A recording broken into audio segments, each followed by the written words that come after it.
고개를 숙이면 부딪힐 일이 없습니다. 법당에서 신발 안 벗었다가 동자승에게 참교육당하고 전 재산 사회 환원하고 잠적한 국회의원. 그것은 소리의 침입이었다.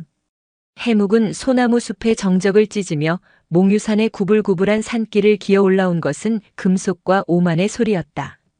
자비의 현신인 양 흰 비둘기 한 마리가 처마 끝에서 날아오를 때 산 아래에서부터 계곡을 채우며 올라온 여러 대의 검은색 세단이 내뿜는 타이어 마찰음은 그 자체로 불경이었다. 차가 멈춘 곳은 수경사의 부리문 앞 속세와 부처의 경계였다. 보통의 신도라면 이곳에서부터 차를 세우고 두 발로 흙을 밟으며 마음을 가다듬는 것이 불문율이었다. 그러나 검은 차들은 그 경계를 무시했다. 육중한 문이 열리고 가장 먼저 내린 것은 잘 닦인 검은색 구두였다.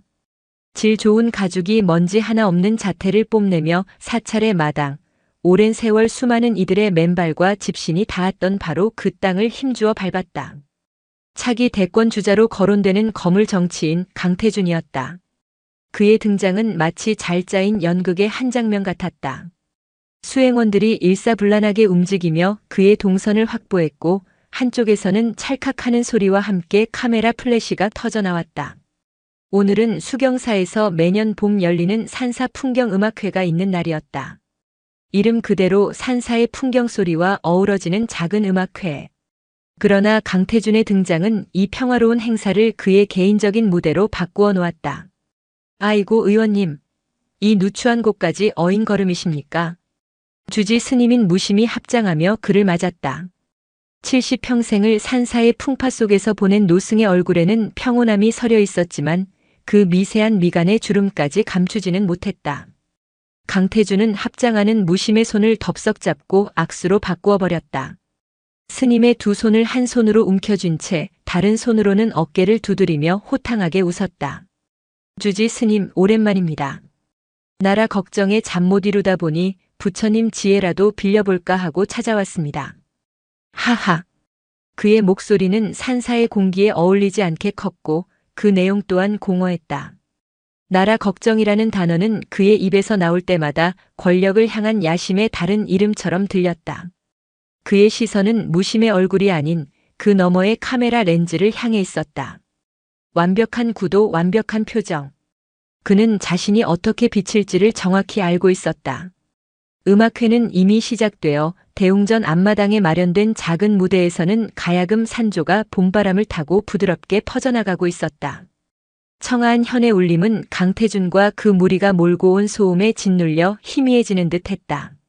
신도들의 표정에도 미묘한 변화가 감지되었다. 존경과 기대의 눈빛으로 무대를 향하던 그들의 시선이 이제는 불편함과 호기심이 뒤섞인 채 강태준에게로 향했다. 강태준은 무심 스님과의 짧은 인사를 마친 뒤 보란듯이 대웅전으로 향했다. 그의 발걸음은 망설임이 없었다. 보통 사람이라면 법당에 들어서기 전 계단 아래에서 신발을 벗고 스스로를 낮추는 것이 당연한 예법이었다. 그러나 그는 달랐다. 그는 자신의 검은 구두가 법당에 잘 닦인 마루를 더럽히는 것을 조금도 개의치 않았다. 뚜벅뚜벅. 조용한 법당 안 오직 부처님과 침묵만이 존재해야 할 공간에 그의 구둣발 소리가 무례하게 울려 퍼졌다. 그의 행동은 단순한 실수가 아니었다.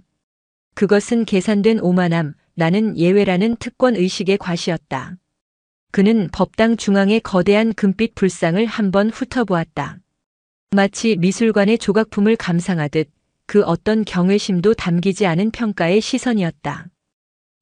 불상이 참으로 장엄하군요. 이 불상 조성하는 데 시주를 꽤나 받으셨겠습니다. 그의 말은 칭찬이라기보다는 속물적인 탐색에 가까웠다. 그는 불상 앞에 불전함으로 다가가 지갑에서 빳빳한 수표 한 장을 꺼내 들었다. 그리고는 불전함에 넣는 대신 자신의 사진사가 가장 잘 보이는 각도에서 수표를 들고 포즈를 취했다. 플래시가 번쩍 터졌다. 신성한 공간이 한순간에 그의 정치적 홍보 무대로 전락하는 순간이었다. 그때였다. 법당 한쪽 구석 커다란 나무 기둥 뒤에서 조용히 걸레질을 하던 작은 그림자가 움직임을 멈췄다. 10살 남짓 되어 보이는 동자승 명진이었다. 버려진 아이였던 명진은 갓난아기 때부터 이곳 수경사에서 자랐다. 셈법보다는 경전을 먼저 배웠고 세상의 소음보다는 풍경 소리에 더 익숙한 아이였다. 명진은 손에 든 걸레를 조용히 내려놓았다. 아이의 눈은 사찰의 새벽 공기처럼 맑고 깊었다. 그 맑은 눈동자에 법당을 더럽히는 검은 구두와 번쩍이는 플래시, 그리고 오만으로 가득 찬 한 남자의 모습이 고스란히 담겼다. 무심 스님을 비롯한 다른 스님들은 강태준의 무례함을 지켜보면서도 쉽사리 입을 떼지 못했다. 사찰의 운영은 결국 속세의 시주와 권력자들의 호의에 기댈 수밖에 없는 부분이 있었다. 침묵은 때로 지혜의 다른 이름이었고 인내는 수행의 과정이었다. 하지만 그 침묵이 불의를 외면하는 비겁함이 되는 순간 그 경계는 위태롭기만 했다. 신도들 역시 마찬가지였다. 그들의 얼굴에는 불쾌감이 역력했지만 거대한 권력 앞에서 개인의 불쾌감은 그저 사소한 감정에 불과했다. 모두가 암묵적인 방관자가 되어 이 불편한 연극이 빨리 끝나기만을 바라고 있었다. 강태준은 자신의 연출에 아주 만족한 듯 했다. 그는 불상에 절을 올리는 대신 가볍게 목례만 하고는 뒤돌아서서 법당을 나가려 했다. 마치 자신이 이 공간의 주인이라도 되는 것처럼 그는 의기양양했다. 그의 눈에는 자신을 향한 수많은 시선들이 모두 경외와 존경의 그것이라고 믿어 의심치 않는 확신이 서려 있었다. 바로 그 순간 그가 막 몸을 돌려 첫걸음을 떼려는 찰나 낭낭하면서도 흔들림 없는 목소리가 법당의 무거운 공기를 갈랐다. 보살님. 아주 작고 여린 목소리였다. 하지만 이상하게도 그 목소리는 강태준의 호탕한 웃음소리보다 그의 무거운 구둣발 소리보다 더 선명하게 법당 전체에 울려 퍼졌다. 모두의 시선이 소리가 난 곳으로 향했다. 그곳에는 작은 체구의 동자승 명진이 두 손을 가지런히 모은 채 강태준을 똑바로 바라보고 서 있었다.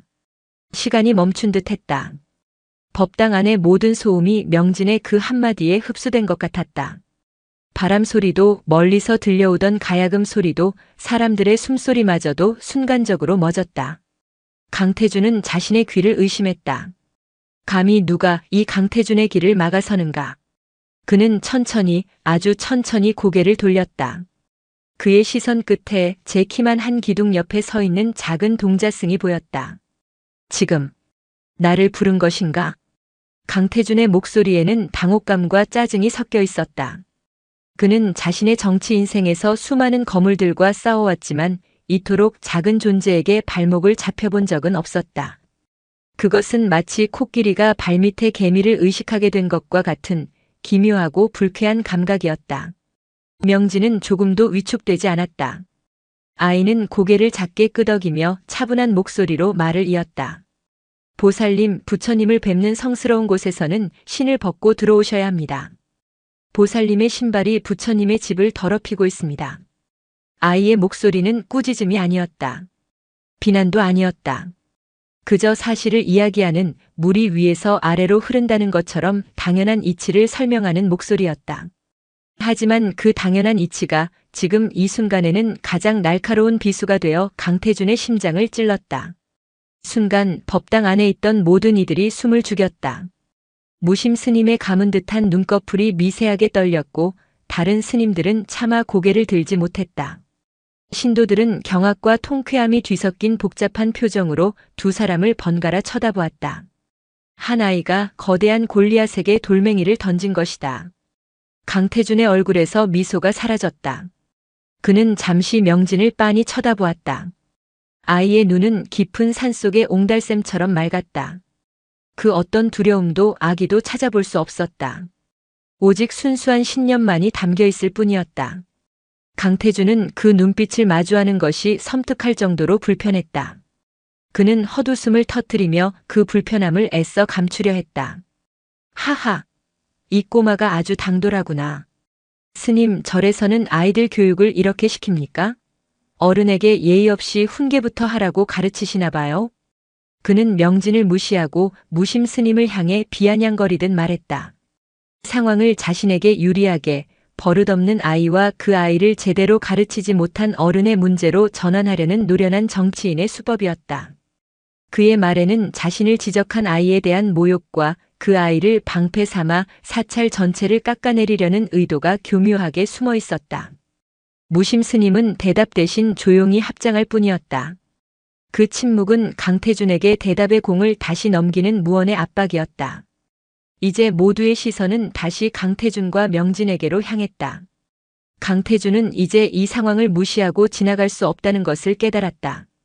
여기서 아이의 말을 못 들은 척하거나 힘으로 윽박지르면 그의 서민적이고 소탈한 이미지는 한순간에 무너져 내릴 터였다. 그는 다시 몸을 돌려 명진을 정면으로 마주했다. 그는 허리를 숙이는 대신 거만한 자세로 아이를 내려다보며 최대한 인자한 척하는 목소리를 꾸며냈다. 얘야, 내가 신발을 미처 벗지 못한 것은 나라의 시급한 현안들을 고민하느라 잠시 정신이 없었기 때문이란다. 너처럼 어린아이는 이해하기 힘든 어른들의 복잡한 사정이 있는 게지. 그는 나라와 현안이라는 거창한 단어들로 자신의 무례함을 포장했다. 아이의 순수한 지적을 세상 물정 모르는 치기로 깎아내리고 자신을 나라를 위해 희생하는 위대한 인물로 격상시키는 화법이었다. 그의 수행원들 사이에서는 역시 의원님이라는 듯 작은 감탄사가 흘러나왔다. 하지만 명진은 그의 교묘한 말장난에 흔들리지 않았다. 아이는 조금 더 또렷한 목소리로 그러나 여전히 차분한 어조로 반박했다. 보살님, 제가 배우기로는 아무리 복잡한 세상사도 부처님 앞에서는 모두 내려놓고 들어와야 한다고 배웠습니다.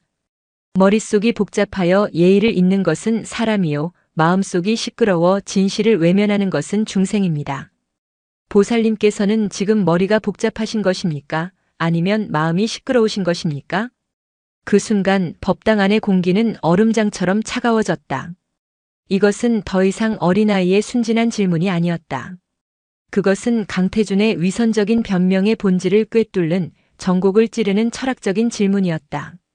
나라 걱정이라는 핑계는 복잡한 머리로, 그의 오만한 특권의식은 시끄러운 마음으로 치환되었다. 명진은 강태준에게 선택을 강요했다. 당신은 실수를 한 평범한 사람인가, 아니면 욕심에 눈이 먼 어리석은 중생인가? 강태준의 얼굴이 서서히 붉어지기 시작했다. 그는 평생을 말로 먹고 살아온 사람이었다. 수많은 청문회와 토론회에서 쟁쟁한 상대들을 언변으로 제압해왔다. 그런데 지금 겨우 10살짜리 동자승의 말문 하나에 제대로 된 반박을 찾지 못하고 있었다. 무슨 말을 해도 변명이 될 것이고 침묵하면 패배를 인정하는 꼴이었다. 그는 자신을 향해 쏟아지는 수십 개의 눈동자를 느꼈다. 그 눈동자들 속에는 더 이상 이전의 불편함이나 호기심만이 담겨 있지 않았다. 그것은 명백한 판단의 눈빛이었다. 그들은 지금 저울 위에 강태준이라는 인간과 명진이라는 아이를 올려놓고 그 무게를 재고 있었다. 이 꼬마가. 분노에 찬 목소리가 그의 입에서 터져나왔지만 뒷말을 잇지 못했다.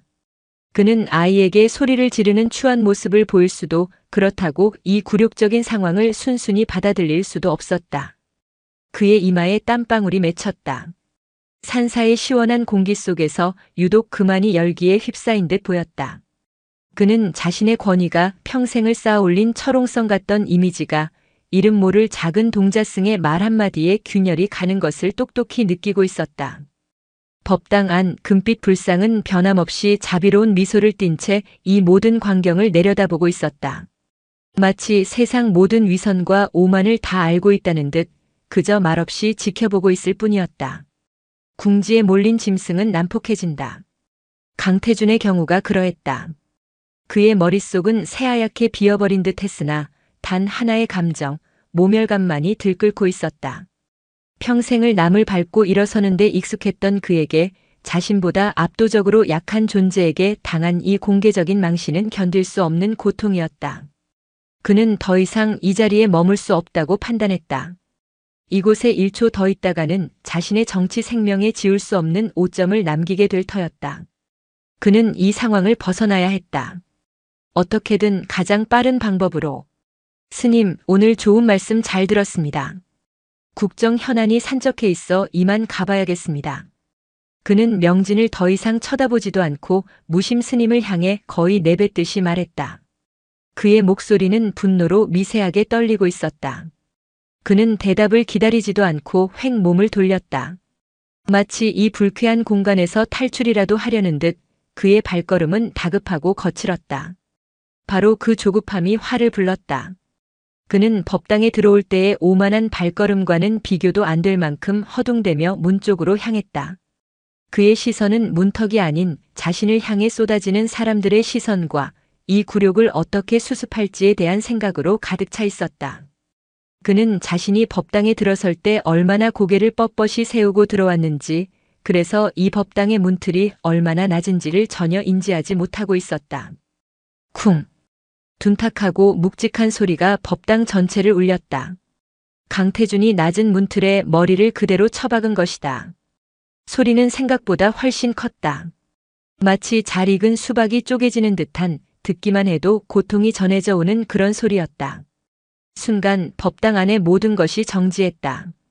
충격으로 비틀거리던 강태준의 거대한 몸이 잠시 휘청하더니 악 하는 비명과 함께 이마를 감싸쥐고 주저앉았다.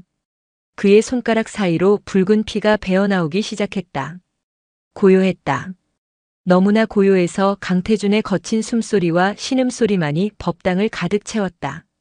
방금 전까지 그를 향해 쏟아지던 판단의 눈빛들은 이제 경악과 당혹감으로 바뀌어 있었다. 그의 수행원들이 혼비백산하여 의원님, 을 외치며 달려왔지만 그 소리마저도 이 기이한 정적 속에서는 멀게만 들렸다. 카메라 플래시가 다시 터지기 시작했다. 아까와는 전혀 다른 의미의 플래시였다. 아까의 플래시가 연출된 위험을 담기 위한 것이었다면 지금의 플래시는 추락한 권위의 민낯을 남기기 위한 것이었다. 강태준은 고개를 숙인 채 이마에서 흐르는 피와 함께 자신의 체면과 자존심이 마룻바닥으로 뚝뚝 떨어지는 것을 느껴야만 했다. 그때 이 모든 소란의 중심에 있던 동자승 명진이 조용히 입을 열었다. 아이의 목소리는 흐트러짐 하나 없이 마치 아침 이슬이 풀잎에 맺히듯 맑고 청아했다. 고개를 숙이면 부딪힐 일이 없습니다. 그 말은 그 어떤 꾸짖음보다 무서웠고 그 어떤 위로보다 아팠다. 그것은 단순한 물리적 현상에 대한 설명이 아니었다. 그것은 한 인간의 오만한 삶의 방식 전체를 관통하는 진리의 언어였다. 당신이 고개를 뻣뻣이 세우고 세상을 대했기 때문에 당신은 세상의 문턱에 머리를 부딪힌 것이라고. 당신이 스스로를 낮추었다면 결코 이런 고통을 겪지 않았을 것이라고. 아이의 말은 단순한 농담이나 조롱이 아니었다. 그 맑은 눈에는 연민의 빛이 감돌고 있었다. 오만함 때문에 스스로 고통을 자초하는 어리석은 중생에 대한 안타까움. 강태준은 피가 흐르는 이마를 부여잡은 채 차마 고개를 들지 못했다. 그는 지금껏 수많은 사람들을 고개 숙이게 만들며 살아왔다. 그러나 정작 자기 자신은 단 한 번도 고개를 숙여본 적이 없었다. 그 결과가 바로 이것이었다. 물리적인 충돌, 그리고 그보다 더한 내면의 붕괴. 머리에서 흐르는 피보다 마음에서 흐르는 치욕의 피가 그를 더욱 고통스럽게 했다. 수행원들의 부축을 받으며 억지로 몸을 일으키는 강태준의 귓가에 무심 스님의 나지막한 목소리가 들려왔다. 그는 어느새 강태준의 곁으로 다가와 있었다. 의원님, 이마의 상처는 약을 바르면 금세 아물 것입니다. 허나 마음에 낸 상처는 그리 쉽게 아물지 않지요. 오늘 저희 수경사가 의원님께 귀한 약을 드린 셈 치십시오. 그 말은 강태준에게 마지막 결정타를 날렸다. 귀한 약이라는 말은 이 모든 상황이 자신을 위한 가르침이었다는 것을 인정하라는 의미였다. 그는 아무 대답도 하지 못했다. 그저 짐승처럼 으르렁거리는 소리를 내며 수행원들에게 이끌려 절뚝거리듯 법당을 빠져나갔다. 강태준과 그의 무리가 떠난 법당에는 다시 정적이 찾아왔다. 하지만 이전의 정적과는 그 결이 달랐다. 사람들은 저마다 깊은 생각에 잠겨 있었다. 한 아이의 순수한 용기가 거대한 위선을 어떻게 무너뜨리는지, 그리고 고개를 숙인다는 것의 진정한 의미가 무엇인지에 대해. 명진은 조용히 자신의 자리로 돌아가 아까 내려놓았던 걸레를 다시 집어들었다. 그리고 강태준의 피가 떨어진 마룻바닥을 묵묵히 닦기 시작했다. 아이의 작은 등 뒤로 대웅전의 금빛 불상이 여전히 인자한 미소를 머금고 있었다. 하지만 그 누구도 알지 못했다. 명진의 그 맑고 깊은 눈동자 속에 강태준을 향한 단순한 연민 이상의 무언가가 담겨 있었다는 것을. 그것은 아주 오래전부터 시작된 질기고도 깊은 인연의 끈이었다. 오늘 이 사건은 그저 시작에 불과했다. 수경사의 낮은 문틀에 부딪힌 것은 강태준의 머리만이 아니었다. 그것은 거대한 운명의 수레바퀴가 잊혔던 과거를 향해 삐걱거리며 굴러가기 시작하는 소리이기도 했다. 강태준의 검은 세단들이 흙먼지를 일으키며 사라진 뒤에도 수경사의 공기는 한동안 제자리를 찾지 못했다. 풍경 소리는 여전히 처마 끝에 매달려 있었고 가야금 산조는 다시 시작되었지만 그 누구의 마음에도 예전처럼 평화롭게 와닿지 않았다. 사람들의 수군거림이 봄날의 아지랑이처럼 피어올랐다. 그들의 시선은 이제 두 곳으로 나뉘었다. 갓 닦아낸 핏자국이 희미하게 남은 대웅전 마룻바닥과 그 모든 소동의 중심에 서 있었던 어린 동자승 명진에게로. 어떤 이들은 통쾌함을 감추지 못했다. 평소 강태준의 오만한 행보를 못마땅하게 여겼던 이들에게 명진의 일갈은 답답한 속을 뚫어주는 청량제와 같았다. 어린아이가 어른보다 낫다는 찬사가 여기저기서 터져나왔다. 그러나 그만큼의 불안과 우려 또한 그림자처럼 번져나갔다. 저 거대한 권력자를 건드린 대가가 얼마나 클 것인가. 사찰의 안위를 걱정하는 노보살들의 얼굴에는 근심이 가득했다. 주지 스님, 아무래도 이 일은 그냥 넘어가지 않을 것 같습니다. 결국 침묵을 깬 것은 사찰의 재정과 행정을 도맡아 보는 원주 스님 지연이었다. 속세의 나이로 쉰을 갓 넘긴 그는 날카로운 눈매와 다부진 인매에서부터 현실적인 성품이 묻어나는 인물이었다. 그는 누구보다 수경사를 아꼈지만 그의 방식은 무심 스님의 선문답보다는 세속의 장부와 숫자에 더 가까웠다. 명진의 행동이 비록 틀린 것은 아니나 지혜롭지 못했습니다. 호랑이의 코털을 건드린 격입니다. 앞으로 사찰에 불어닥칠 풍파가 눈에 선합니다. 그의 말에 몇몇 스님들이 동조하며 고개를 끄덕였다. 그들의 불안은 기우가 아니었다. 거대 사찰이라 해도 정부의 보조금이나 지자체의 행정적 지원에서 자유로울 수 없었다. 당장 내년으로 예정된 요사체 보수 공사만 해도 강태준의 입김이 닿아 있는 부처의 허가가 필수적이었다. 무심 스님은 말없이 찻잔을 들어 한 모금 마셨다. 그의 시선은 법당을 나와 마당 한쪽에서 묵묵히 빗자루질을 하고 있는 명진의 작은 뒷모습을 향해 있었다. 아이는 마치 아무 일도 없었다는 듯 평소와 똑같은 모습으로 자신의 소임을 다하고 있었다. 그 고요한 움직임이 오히려 지연 스님의 마음을 더욱 조급하게 만들었다. 주지 스님, 침묵만 하실 때가 아닙니다. 지금이라도 우리가 먼저 의원실에 연락을 취해 사과를. 지연 스님, 무심히 나지막이 그의 말을 끊었다. 파도가 두렵다고 바다를 떠날 수는 없는 법입니다. 바람이 분다고 하여 어찌 산이 흔들리겠습니까? 하지만 스님, 저희는 산이 아니라 산에 기대어 사는 나무와 같지 않습니까? 바람이 거세면 가지가 부러지고 뿌리가 뽑힐 수도 있는 일입니다. 그렇다면 더 깊이 뿌리를 내리면 될 일이지요. 무심의 대답은 언제나처럼 우회적이었으나 그 안에는 바위 같은 단호함이 있었다.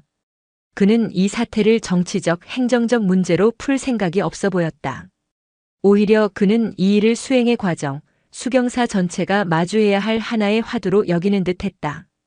그 시각 산사를 내려간 소식은 이미 속세의 가장 빠른 물길을 타고 퍼져나가고 있었다. 강태준과 함께 현장에 있었던 지역 신문사의 젊은 기자 최서연은 타자기를 두드리는 손가락이 떨리는 것을 느꼈다. 그녀는 오늘 지역 발전을 위해 애쓰는 정치인의 따뜻한 행보라는 제목의 기사를 쓸 예정이었다. 그러나 그녀가 목격한 것은 따뜻함이 아닌 오만이었고 발전이 아닌 퇴행이었다. 그녀의 눈앞에는 아이패드에 옮겨놓은 현장 영상이 반복 재생되고 있었다. 강태준의 거만한 구둣발 소리, 명진의 맑고 당당한 목소리, 문틀에 머리를 부딪히는 둔탁한 소리, 그리고 고개를 숙이면 부딪힐 일이 없습니다라는 마지막 한마디까지. 이것은 단순한 해프닝이 아니었다. 시대의 위선을 고발하는 한편의 우화였다. 이걸 그대로 내보낼 수 있을까? 편집장의 얼굴이 떠올랐다. 그는 강태준 의원과 각별한 사이였다. 이 기사는 10중 8구 묵살될 것이다. 아니, 오히려 자신이 곤란한 상황에 처할지도 모른다. 최서연은 잠시 망설였다. 그러나 그녀의 뇌리에서 그 작은 동자승의 흔들림 없던 눈빛이 떠나지 않았다. 그 눈빛은 그녀에게 무엇이 옳은 것인가를 묻고 있었다. 결국 그녀는 결심했다. 편집장에게 보고하는 대신 영상을 짧게 편집하여 자신의 개인 SNS 계정에 올렸다. 오늘 몽유산 수경사에서 있었던 일이라는 짧은 코멘트와 함께 파문은 예상보다 훨씬 빠르고 거대하게 일어났다. 영상은 업로드된 지 1시간도 채 되지 않아 수만 번 공유되었다. 네티즌들은 열광했다. 사이다 동자승, 헤딩슛 국회의원 같은 별명이 실시간으로 붙었고 온갖 패러디물이 쏟아져 나왔다. 강태준의 오만한 행동과 명진의 지혜로운 일침은 극적인 대비를 이루며 사람들의 잠자고 있던 정의감을 자극했다. 강태준 의원실은 발칵 뒤집혔다.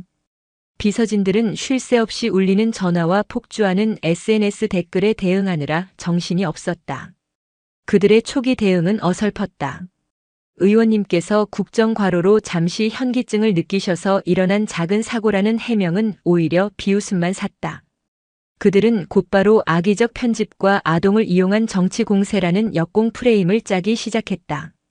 최서연 기자의 신상이 털렸고 그녀가 특정 정당과 연관이 있다는 식의 흑색 선전이 인터넷 커뮤니티를 통해 조직적으로 퍼져나갔다.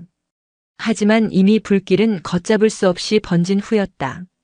대중은 강태준의 해명이 아닌 영상 속 아이의 맑은 눈동자에서 진실을 보고 있었다. 그날 밤 모든 소임이 끝나고 깊은 어둠이 내린 수경사. 무심 스님은 자신의 방으로 명진을 조용히 불렀다. 방 안에는 낡은 경전 냄새와 옅은 묵향이 배어 있었다. 명진아. 네 스님. 오늘 왜 그리하였느냐? 무심은 아이를 꾸짖지 않았다. 그저 담담히 그 행동의 근원을 묻고 있었다. 명진은 잠시 창밖의 어둠을 바라보다가 작은 목소리로 대답했다. 더러운 발이 법당에 들어오는 것을 볼 수 없었습니다. 그것이 전부이더냐? 무심의 질문에 명진은 잠시 침묵했다. 아이의 얼굴에 나이다운 순수함과는 다른 깊은 그림자가 스쳐 지나갔다. 그것은 마치 오랜 세월을 살아온 노승의 얼굴에서나 볼 수 있을 법한 고뇌의 흔적이었다. 스님, 목마른 사람이 보였습니다. 목마른 사람? 네. 바로 앞에 맑은 샘을 두고도 모래를 파서 물을 찾으려는 어리석은 사람이 보였습니다. 그저 저곳이 샘이라고 알려주고 싶었을 뿐입니다. 명진의 대답은 선문답 같았다.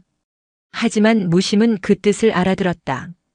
강태준이라는 인간의 내면 깊숙한 곳에 자리한 채워지지 않는 갈증과 그 갈증을 채우기 위해 헛된 권력이라는 모래를 파헤치고 있는 어리석음. 명진은 그것을 꿰뚫어 본 것이다. 무심은 더 이상 묻지 않았다. 그는 조용히 일어나 벽에 걸린 낡은 궤를 열었다. 그리고 그 안에서 아주 오래된 손때 묻은 작은 나무함을 꺼내왔다. 그는 명진의 앞에 그 함을 조용히 내려놓았다. 내가 온 지 어느덧 10년이 다 되어가는구나. 함이 열리자 그 안에는 갓난아기가 쓰던 것으로 보이는 빛바랜 베넷 저고리와 은으로 만든 작은 목걸이가 들어있었다. 무심은 명진이 갓난아기일 때 이 절의 일주문 앞에 버려져 있던 그날 밤을 떠올렸다. 아이는 혹한 속에서도 울지 않고 그저 맑은 눈으로 자신을 올려다보고 있었다. 마치 모든 것을 알고 있다는 듯이. 오늘 일을 보니 이제 너에게도 알려줄 때가 된 듯하구나. 너와 저 강태준이라는 사람 사이에 얽힌 인연의 실타래에 대해서 말이다. 무심의 말에 명진의 작은 어깨가 미세하게 떨렸다. 아이는 대답 대신 나무함 속에 든 작은 은 목걸이에 시선을 고정했다. 그 목걸이에는 진이라는 글자 대신 다른 한 글자가 새겨져 있었다. 그것은 강태준의 아명과 같은 글자였다. 강태준은 몽유산을 내려오는 내내 차 안에서 단 한마디도 하지 않았다. 그는 최고급 가죽 시트에 몸을 파묻은 채 창밖으로 빠르게 스쳐 지나가는 풍경을 증오에 찬 눈으로 노려볼 뿐이었다. 찢어진 이마에서는 여전히 피가 배어나왔지만 그 육체적 고통은 심장에서 들끓는 치욕감에 비하면 아무것도 아니었다. 수행원들은 얼음장 같은 분위기 속에서 숨도 제대로 쉬지 못했다. 운전기사는 백미러로 강태준의 안색을 살피며 최대한 부드럽게 차를 몰았고 동승한 비서실장은 차기 대책을 구상하느라 머릿속이 터질 지경이었다. 누구도 감히 먼저 입을 열지 못했다. 그것은 잠자는 화산의 분화구를 섣불리 쑤시는 것과 같은 어리석은 짓임을 모두가 알고 있었다. 차가 서울 시내의 한적한 골목에 위치한 개인 병원에 도착하자마자 그는 성난 황소처럼 차에서 내렸다. 이곳은 정재계 고위 인사들만 비밀리에 이용하는 곳이었다. 원장은 그의 갑작스러운 방문에 버선발로 뛰쳐나왔다. 의원님, 이게 어찌 된 일이십니까? 닥치고 치료나 해. 강태준은 원장의 인사를 무시하고 진료실 의자에 주저앉았다. 그는 거울에 비친 자신의 모습을 보았다. 흐트러진 머리카락, 피가 엉겨붙은 이마, 그리고 분노와 굴욕으로 일그러진 얼굴. 그는 거울 속에 자신을 향해 이를 갈았다. 평생을 강태준이라는 이름의 신화를 쌓아 올리기 위해 살아왔는데 고작 10살짜리 동자승 하나에 그 모든 것이 무너져 내리는 기분이었다. 상처는 깊지 않았다. 몇 반을 꿰매고 소독을 하자 금세 치료는 끝났다. 하지만 이마에 남은 붉은 흉터는 그의 마음에 새겨진 낙인처럼 선명했다. 원장은 조심스럽게 물었다. 흉터가 남을 수도 있겠습니다. 요즘은 의술이 좋아져서. 내버려둬. 강태준이 으르렁거리듯 말했다. 그는 이 흉터를 지울 생각이 없었다. 오히려 이 흉터를 볼 때마다 오늘의 치욕을 되새기고 복수를 다짐할 생각이었다. 집으로 돌아온 그는 서재에 틀어박혔다. 값비싼 원목 책상 위에 놓인 최고급 위스키를 병째 잔에 따랐다. 독한 알코올이 목구멍을 타고 넘어갔지만 끓어오르는 분노는 좀처럼 식지 않았다. 그는 책상 서랍 깊숙한 곳에서 낡은 앨범 하나를 꺼냈다. 그리고 그 속에서 빛바래고 귀퉁이가 달아빠진 흑백 사진 한 장을 찾아냈다. 사진 속에는 초가집 앞 툇마루에 앉아있는 한 소년과 그의 병든 어머니의 모습이 담겨 있었다.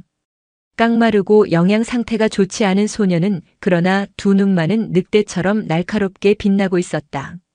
바로 어린 시절의 강태준이었다. 그는 사진을 보며 까마득한 과거의 기억 속으로 잠겨 들어갔다. 지독한 가난.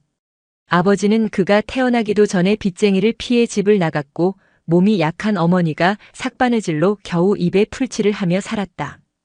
그는 어려서부터 고개 숙이는 법을 먼저 배워야 했다. 쌀을 꾸기 위해 지주에게 약값을 외상하기 위해 약방 주인에게 월사금을 늦춰달라고 선생님에게. 그는 수없이 머리를 조아렸다. 그의 무릎은 늘 흑투성이었고 그의 자존심은 닳아 없어질 지경이었다. 결정적인 사건은 그가 14살 되던 해 겨울에 일어났다. 폐병을 앓던 어머니의 병세가 급격히 악화되었다.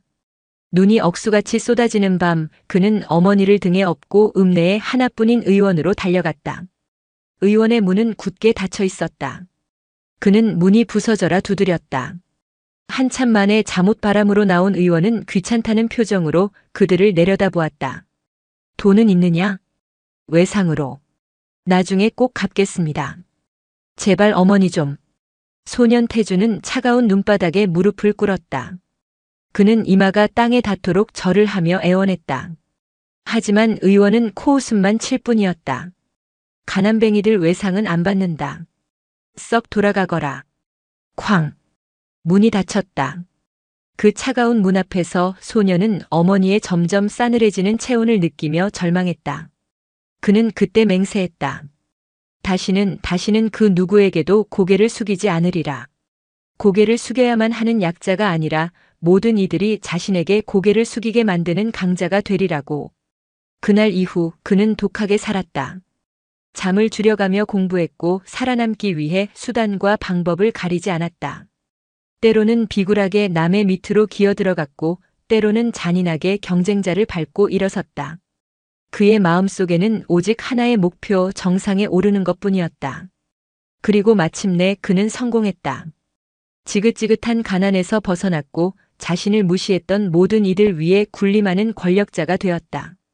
그에게 고개를 숙이지 않는 것은 성공의 상징이자 과거의 상처를 가리는 갑옷이었다.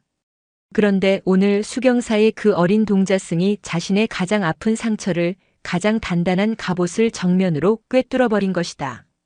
고개를 숙이면 부딪힐 일이 없습니다라는 그 말은 그의 과거 전체를 부정하고 조롱하는 저주처럼 들렸다. 감히 내 놈 따위가. 강태준은 들고 있던 위스키 잔을 벽난로에 집어 던졌다. 쨍그랑 하는 파열음과 함께 유리 파편이 사방으로 튀었다. 그의 눈은 복수심으로 붉게 타오르고 있었다. 그는 단순한 감정적 보복을 원하지 않았다. 그는 수경사라는 절 자체를, 그 안에 있는 모든 것들을 뿌리째 뽑아버리고 싶었다. 그 맑은 눈의 동자승이, 그리고 그를 비호하는 늙은 주지승이 자신 앞에서 무릎을 꿇고 애원하는 모습을 봐야만 직성이 풀릴 것 같았다. 그는 수화기를 들어 자신의 그림자이자 오른팔인 윤시호 실장에게 전화를 걸었다. 윤 실장은 언제나처럼 차분하고 감정 없는 목소리로 전화를 받았다. 예, 의원님. 몽유산 수경사. 그 절에 대해 알아봐. 먼지 하나까지 다 털어내. 세무조사, 건축법 위반, 문화재 관리 실태, 뭐든 좋아. 엮을 수 있는 건 다 엮어. 그리고 그 절주지 무심이라는 늙은이 뒷조사도 해. 추문이든 비리든 뭐라도 찾아내. 알겠습니다. 동자승은 어떻게 할까요? 윤 실장의 질문에 강태준은 잠시 침묵했다. 아이의 얼굴이 떠올랐다. 이상하게도 그 맑은 눈동자를 떠올리면 심장 한구석이 서늘해지는 기분이 들었다. 그는 고개를 저었다. 아이는 건드리지 마. 아이를 건드리면 여론이 더 나빠져. 우리의 목표는 아이가 아니라 아이가 믿고 있는 절과 그 어른들이다. 아이가 스스로의 발로 서 있던 땅이 무너져 내리는 것을 제 눈으로 똑똑히 보게 만들어야지. 그것이 진짜 절망이니까. 그의 목소리는 얼음처럼 차가웠다. 전화를 끄는 그는 다시 앨범 속 자신의 어린 시절 사진을 내려다보았다. 사진 속 늑대 같던 소년의 눈빛과 거울 속 분노에 찬 자신의 눈빛이 겹쳐졌다. 그는 흉터가 남은 이마를 손으로 쓸었다. 이것은 상처가 아니라 전쟁의 시작을 알리는 신호였다. 강태준의 복수는 조용하고 신속하게 시작되었다. 그것은 시끄러운 포성 대신 서류의 바스락거림과 전화벨 소리로 전장에 도달했다. 첫 번째 신호는 군청 건축과에서 온 전화였다. 수경사의 대웅전과 요사체에 대한 긴급 안전 점검을 실시하겠다는 통보였다. 수십 년간 아무 문제 없었던 얼마 전 정기 점검까지 마친 건물들이었다. 명백한 트집이었다.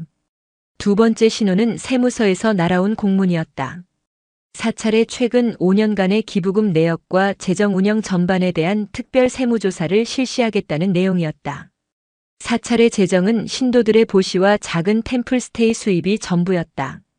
투명하게 운영되고 있었지만 작정하고 털면 먼지 한 톨 나오지 않을 곳은 세상에 없었다. 세 번째 신호는 보수 언론사의 기사였다. 성스러운 사찰인가, 아동 학대의 온상인가라는 자극적인 제목의 기사였다. 기사는 최서연 기자가 올린 원본 영상의 앞뒤를 교묘하게 잘라내고 전문가의 인터뷰를 빙자하여 사찰 측이 어린 동자승에게 특정 발언을 하도록 사전에 교육했을 가능성이 높다고 주장했다. 명진은 순수한 고발자에서 어른들의 정치 싸움에 이용당한 불쌍한 피해자로 둔갑해 있었다. 수경사 내부는 술렁이기 시작했다.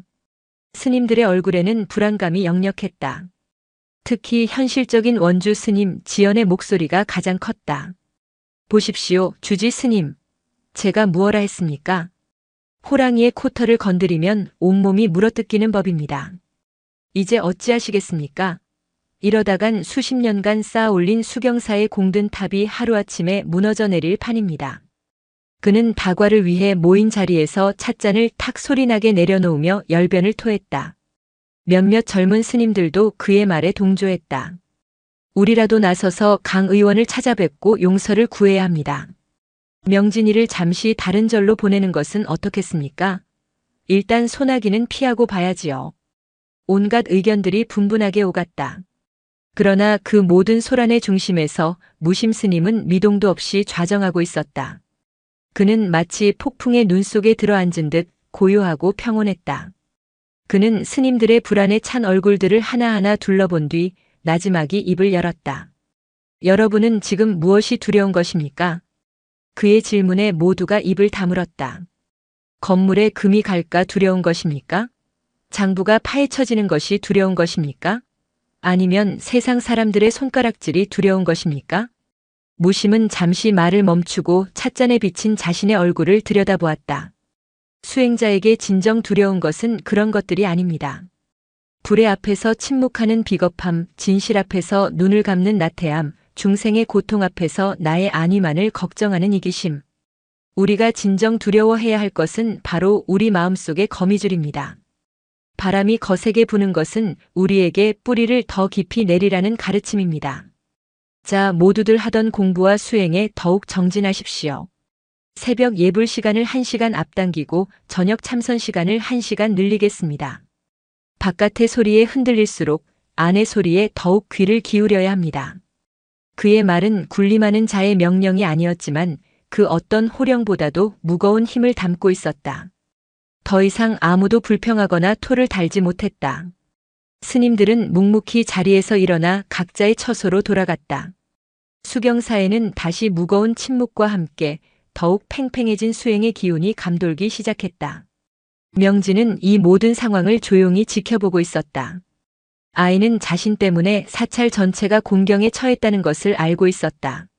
몇몇 스님들이 자신을 피하거나 차가운 눈빛으로 쳐다보는 것도 느낄 수 있었다. 어린 나이에 감당하기에는 너무나 무거운 짐이었다. 하지만 아이는 위축되지 않았다. 오히려 더욱 의연하게 자신의 일과를 소화했다.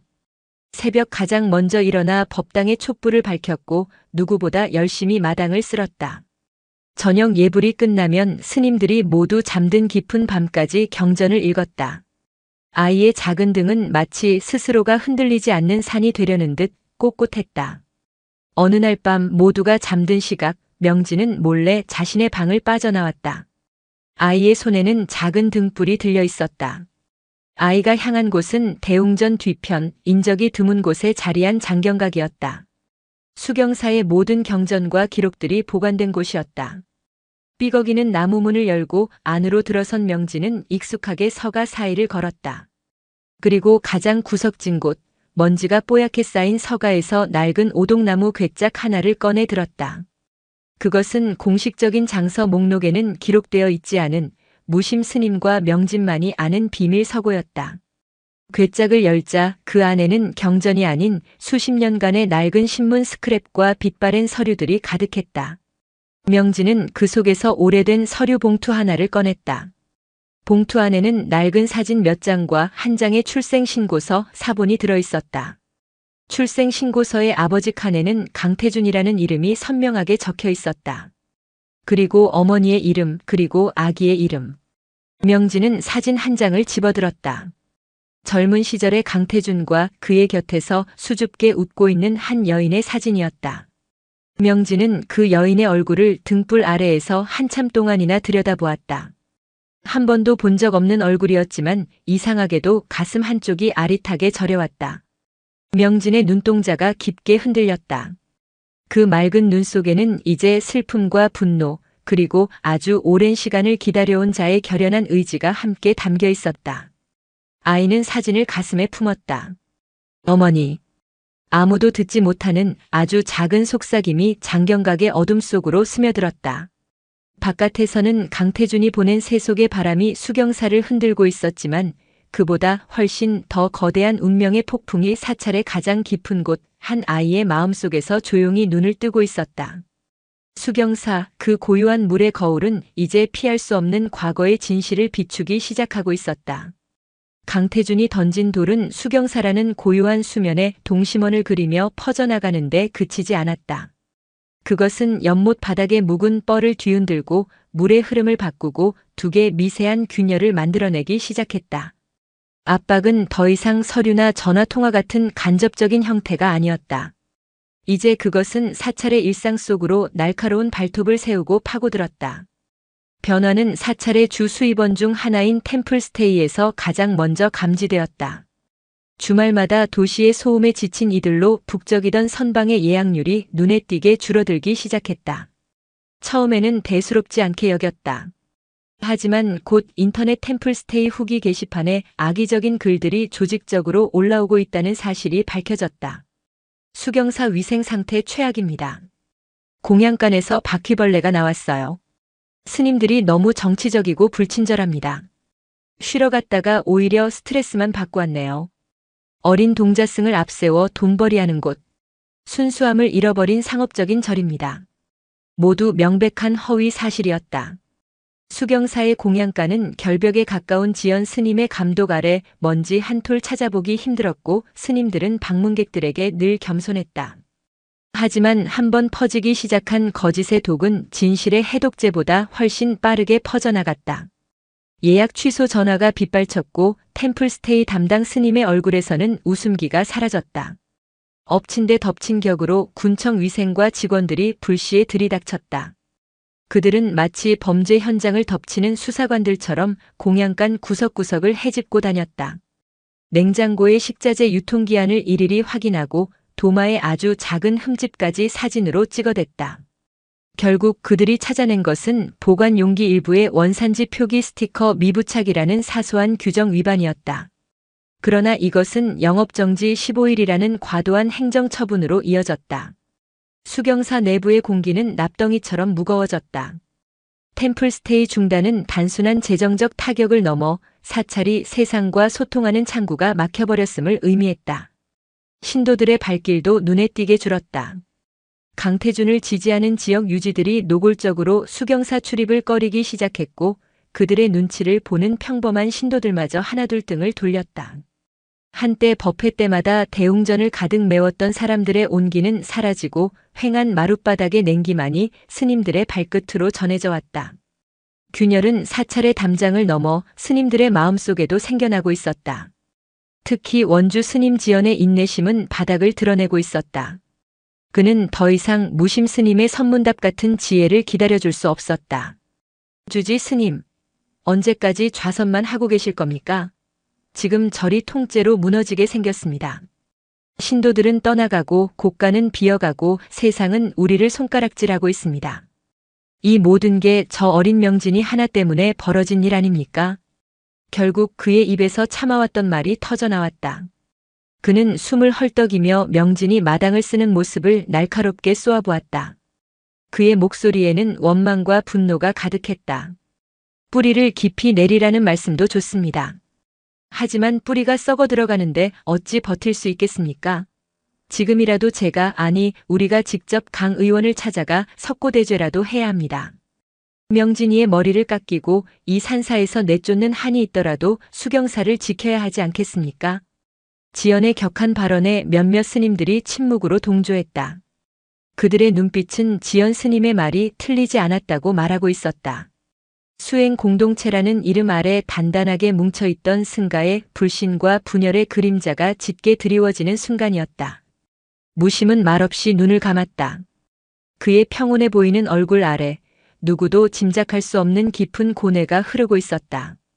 그는 명진을 내칠 수도 그렇다고 지연의 현실적인 고통을 외면할 수도 없었다. 한편 이 모든 사건의 기폭제가 되었던 기자 최서연은 또 다른 전쟁을 치르고 있었다. 그녀의 SNS는 강태준 지지자들의 좌표 찍기 공격으로 마비 상태였다. 입에 담지 못할 욕설과 인신공격은 물론 합성 사진과 허위 사실 유포까지 그녀를 사회적으로 매장시키려는 시도가 집요하게 이어졌다. 회사 내부의 압박도 거셌다. 편집장은 그녀를 호출해 노골적으로 불쾌감을 드러냈다. 최 기자, 지금 이게 무슨 짓이야? 회사랑 상의도 없이 개인적으로 영상을 올려? 덕분에 우리 신문사에 들어오던 광고 몇 개가 떨어져 나갔는지 알아? 당장 계정 닫고 반성문 써. 편집장님, 이건 언론인으로서 진실을 보도한 것입니다. 부당한 압력에 굴복할 수 없습니다. 진실? 진실이 밥 먹여주나? 세상은 힘의 논리로 돌아가는 거야. 당신이 건드린 사람이 누군지 잊었어? 강태준이야, 강태준. 당신 기자 생활 여기서 끝내고 싶어? 최서연은 입술을 깨물었다. 회사를 나올 각오까지 해야 할 판이었다. 하지만 그녀는 포기할 수 없었다. 그 동자승의 맑은 눈빛이 그리고 그 눈빛에 담겨있던 서늘한 진실이 그녀를 붙들고 있었다. 이건 단순히 정치인의 갑질 사건이 아니었다. 그 이면에 무언가 더 깊고 거대한 진실이 숨어있다는 직감이 강하게 들었다. 왜 강태준은 그토록 과민하게 반응했을까? 단순히 체면 때문이었을까? 아니, 그 눈빛은 단순한 분노가 아니었어. 무언가에 찔린 사람처럼 과거의 상처가 터져나온 듯한 고통의 몸부림이었어. 그녀는 책상으로 돌아와 강태준이라는 이름으로 된 모든 과거 기사와 자료들을 검색하기 시작했다. 그의 공식적인 이력서와 자서전은 흠잡을 데 없이 완벽했다. 가난을 딛고 일어선 입지전적인 인물. 하지만 그 완벽함이 오히려 부자연스러웠다. 그녀는 그의 대학 시절, 고향 마을, 정치 입문 전의 행적들을 끈질기게 파고들기 시작했다. 마치 거대한 벽에 숨겨진 작은 균열을 찾는 것처럼. 그 시각 수경사 마당 한가운데 명진은 묵묵히 빗자루질을 멈추고 하늘을 올려다보았다. 스님들의 갈등, 신도들의 외면, 사찰에 닥친 위기. 이 모든 것이 자신의 작은 어깨를 짓누르고 있었다. 아이는 지연 스님의 원망 섞인 목소리를 똑똑히 들었다. 자신을 이 산사에서 내쫓아야 한다는 말까지도. 하지만 아이의 눈에는 두려움이나 원망이 없었다. 오히려 슬픔에 가까운 깊은 연민의 빛이 감돌았다. 그것은 자신을 향한 연민이 아니었다. 흔들리는 스님들과 진실 앞에서 등을 돌리는 사람들과 그리고 스스로 만든 지옥 속에서 복수의 칼날을 휘두르고 있는 한 남자를 향한 연민이었다. 아이는 빗자루를 고쳐 잡았다. 그리고 다시 묵묵히 마당을 쓸기 시작했다. 한 번의 빗질에 번뇌를 쓸어내고 또 한 번의 빗질에 원망을 쓸어낸다. 아이의 움직임은 마치 하나의 고요한 의식과도 같았다. 아직 때가 아니다. 명진은 생각했다. 갈라진 땅 사이로 새로운 싹이 돋아나기 위해서는 더 깊은 어둠과 더 혹독한 겨울이 필요할지도 모른다. 아이는 그저 그 시간을 온몸으로 견뎌낼 준비를 하고 있을 뿐이었다. 강태준의 서재는 밤늦도록 불이 꺼지지 않았다. 그는 자신이 시작한 전쟁의 전황 보고를 매시간 받고 있었다.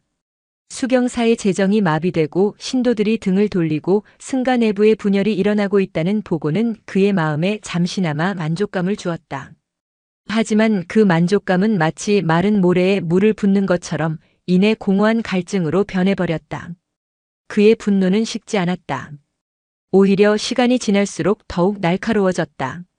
그 동자승의 얼굴, 고개를 숙이면 부딪힐 일이 없습니다라는 목소리가 마치 환청처럼 귓가를 맴돌았다. 그는 위스키를 연거푸 들이켰지만 취기는 오르지 않고 머리만 깨질 듯 아파왔다. 그는 책상 위에 놓인 태블릿 PC로 자신에 대한 기사들을 검색했다. 대부분은 그의 공격을 옹호하거나 수경사를 비난하는 기사들이었다. 그러나 그중 유독 눈에 거슬리는 것이 있었다. 최초 영상을 유포했던 최서연 기자가 속한 언론사에서 해고당했다는 소식, 그리고 그녀가 독립 언론을 표방하는 작은 인터넷 매체로 옮겨 강태준 후보 심층 분석이라는 시리즈를 연재하기 시작했다는 기사였다. 멍청한 계집애 같으니. 그는 코웃음을 쳤다.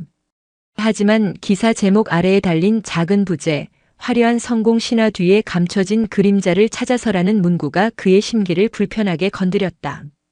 그는 본능적으로 위험을 감지했다. 저 여자가 무언가를 파헤치고 있다는 것을. 그의 불안은 현실이 되었다. 며칠 뒤 최서연의 첫 번째 심층 기사가 올라왔다. 내용은 그의 대학 시절에 대한 것이었다. 기사 자체는 특별할 것이 없었다. 어려운 환경 속에서도 수석을 놓치지 않았던 그의 학업 성취 학생 운동에는 거리를 두며 오직 사법고시에만 매달렸던 그의 치열함. 모두 자서전에도 나오는 내용이었다. 하지만 기사의 마지막 문단이 그의 심장을 얼어붙게 만들었다. 이처럼 완벽에 가까운 그의 대학 시절 기록 속에서 유일하게 그 흔적을 찾을 수 없는 이름이 있다. 당시 영문과 최고의 재원으로 알려졌으며 그와 잠시 연인 관계였다고 알려진 여인 김서윤. 그녀는 어느 날 갑자기 학교를 휴학하고 자취를 감췄다.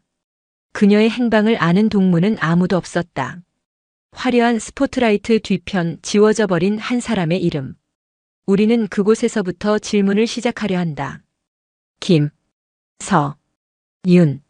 그 이름이 모니터 화면 위에서 활자로 떠오르는 순간 강태준은 숨을 쉴 수가 없었다. 잊었다고 생각했다. 아니, 의식적으로 지워버렸다고 믿었던 이름. 그의 과거, 그의 성공을 위해 제물로 바쳤던 이름. 그 이름이 유령처럼 되살아나 그의 눈앞에 나타난 것이다. 서재의 고급스러운 벽지가 순식간에 곰팡내 나는 좁은 자취방의 벽지로 변하는 듯한 환각에 휩싸였다. 그는 책을 팔아 마련한 돈으로 그녀에게 선물했던 낡은 목걸이, 비에 젖은 채 그를 기다리던 그녀의 마른 어깨, 그리고 마지막으로 그를 보던 원망과 슬픔이 뒤섞인 눈빛을 떠올렸다. 날 버리지 마, 태준 씨. 제발. 미안하다. 난 성공해야 돼. 내 앞길을 막지 마라. 그가 내뱉었던 잔인한 말들이 수십 년의 세월을 뛰어넘어 그의 귀에 비수처럼 꽂혔다. 그는 그녀를 버렸다. 뱃속의 아이와 함께. 그의 야망을 위해서. 그는 이후 그녀의 소식을 애써 외면했다. 그녀가 어디서 어떻게 사는지, 아이는 어떻게 되었는지 단 한 번도 알아보려 하지 않았다. 그것은 그가 묻어버린 판도라의 상자였다. 으악! 강태준은 괴성을 지르며 태블릿 PC를 벽에 집어 던졌다. 쨍! 하는 소리와 함께 액정이 산산조각 났다. 그는 가쁜 숨을 몰아쉬었다. 심장이 미친 듯이 뛰었다. 수경사의 그 동자승. 그 아이의 맑고 깊은 눈빛이 서윤의 마지막 눈빛과 겹쳐 보였다. 설마. 아니야. 그럴 리가 없어. 그는 미친 사람처럼 머리를 흔들었다. 하지만 한번 피어오른 의심의 씨앗은 걷잡을 수 없이 자라나 그의 영혼을 좀먹기 시작했다. 그 시각 수경사의 장경각. 무심 스님과 명진이 마주 앉아 있었다. 무심은 낡은 서류 봉투를 명진에게 건넸다. 그 안에는 최서연 기자의 기사를 출력한 종이가 들어 있었다. 세상의 인연이란 참으로 무섭구나. 우리가 굳이 드러내지 않아도 진실은 스스로 제 모습을 드러낼 길을 찾는 법이다. 명진은 김서윤이라는 이름 위를 작은 손가락으로 조용히 쓸어내렸다. 아이의 얼굴에는 어울리지 않는 깊은 슬픔이 서려 있었다. 스님, 저는 그분을 원망하지 않습니다. 아이의 목소리는 담담했다. 다만 궁금할 뿐입니다. 자신의 과거를 모두 부정하고 자신의 핏줄마저 외면하면서까지 오르고 싶었던 그 자리가 과연 그분께 진정한 행복을 주었는지 말입니다. 저는 복수를 하려는 것이 아닙니다. 그저 그분 스스로가 묻어버린 진실과 마주하게 해드리고 싶을 뿐입니다. 그것이 어머니께서 진정으로 바라시는 일일 테니까요.